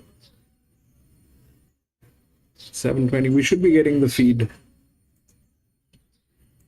We should be getting the feed of Sandown tomorrow. We'll probably do Sandown. But then that is it, ladies and gentlemen. It's very unfortunate what happened today. It's very unfortunate. We generally do not face these kind of situations, but that is how Mother Nature is. And they had to postpone the races. Good thing that they postponed because it was not working anyway. They did not know what to do. We did not know what to do. So it's over. We'll call it a day today. There's nothing else. I don't have data for any of the other races. Rose Hill started very early morning. That is also heavy. Kemla, I don't want to race. That's a place I don't want to go. But I think we'll call it a day, and I'll, we'll if we get the feed on Sandown tomorrow, we'll do Sandown tomorrow. Otherwise, we'll skip, and we'll do it again on Tuesday. That is it, ladies and gentlemen. This is unfortunate, but we had to call it a day in the mid of the card because it's a weather condition. They postponed the races at Eagle Farm. I don't know when they're going to be resuming that, but we hope to race it back, and we'll see what happens. Thank you so much, gentlemen. PC, thank you so much for tuning in. I cannot thank you enough. I was worried I did not see you for a few days, and I thought you might not be well. But it's good to see you back, PC. Thank you so much for tuning in. I can't thank you enough, but thank you so much, my friend, for being there. Jericho, thank you so much for being there, my friend. It's an unfortunate day, but that's what it is. Dawes, thank you so much, my friend, for being there. Lee, thank you so much, Lee, for being there. Lewis, thank you so much for being there. I think that is it, ladies and gentlemen. We'll call it a day. I'll see you either tomorrow. If we get the feed on Sandown, we will race Sandown tomorrow. And I hope that we get Sandown tomorrow. It's a beautiful track. We'll race Sandown. But if we don't get the feed, then we'll resume on Tuesday back again. Thank you, gentlemen. Have a great day. I'll see you soon.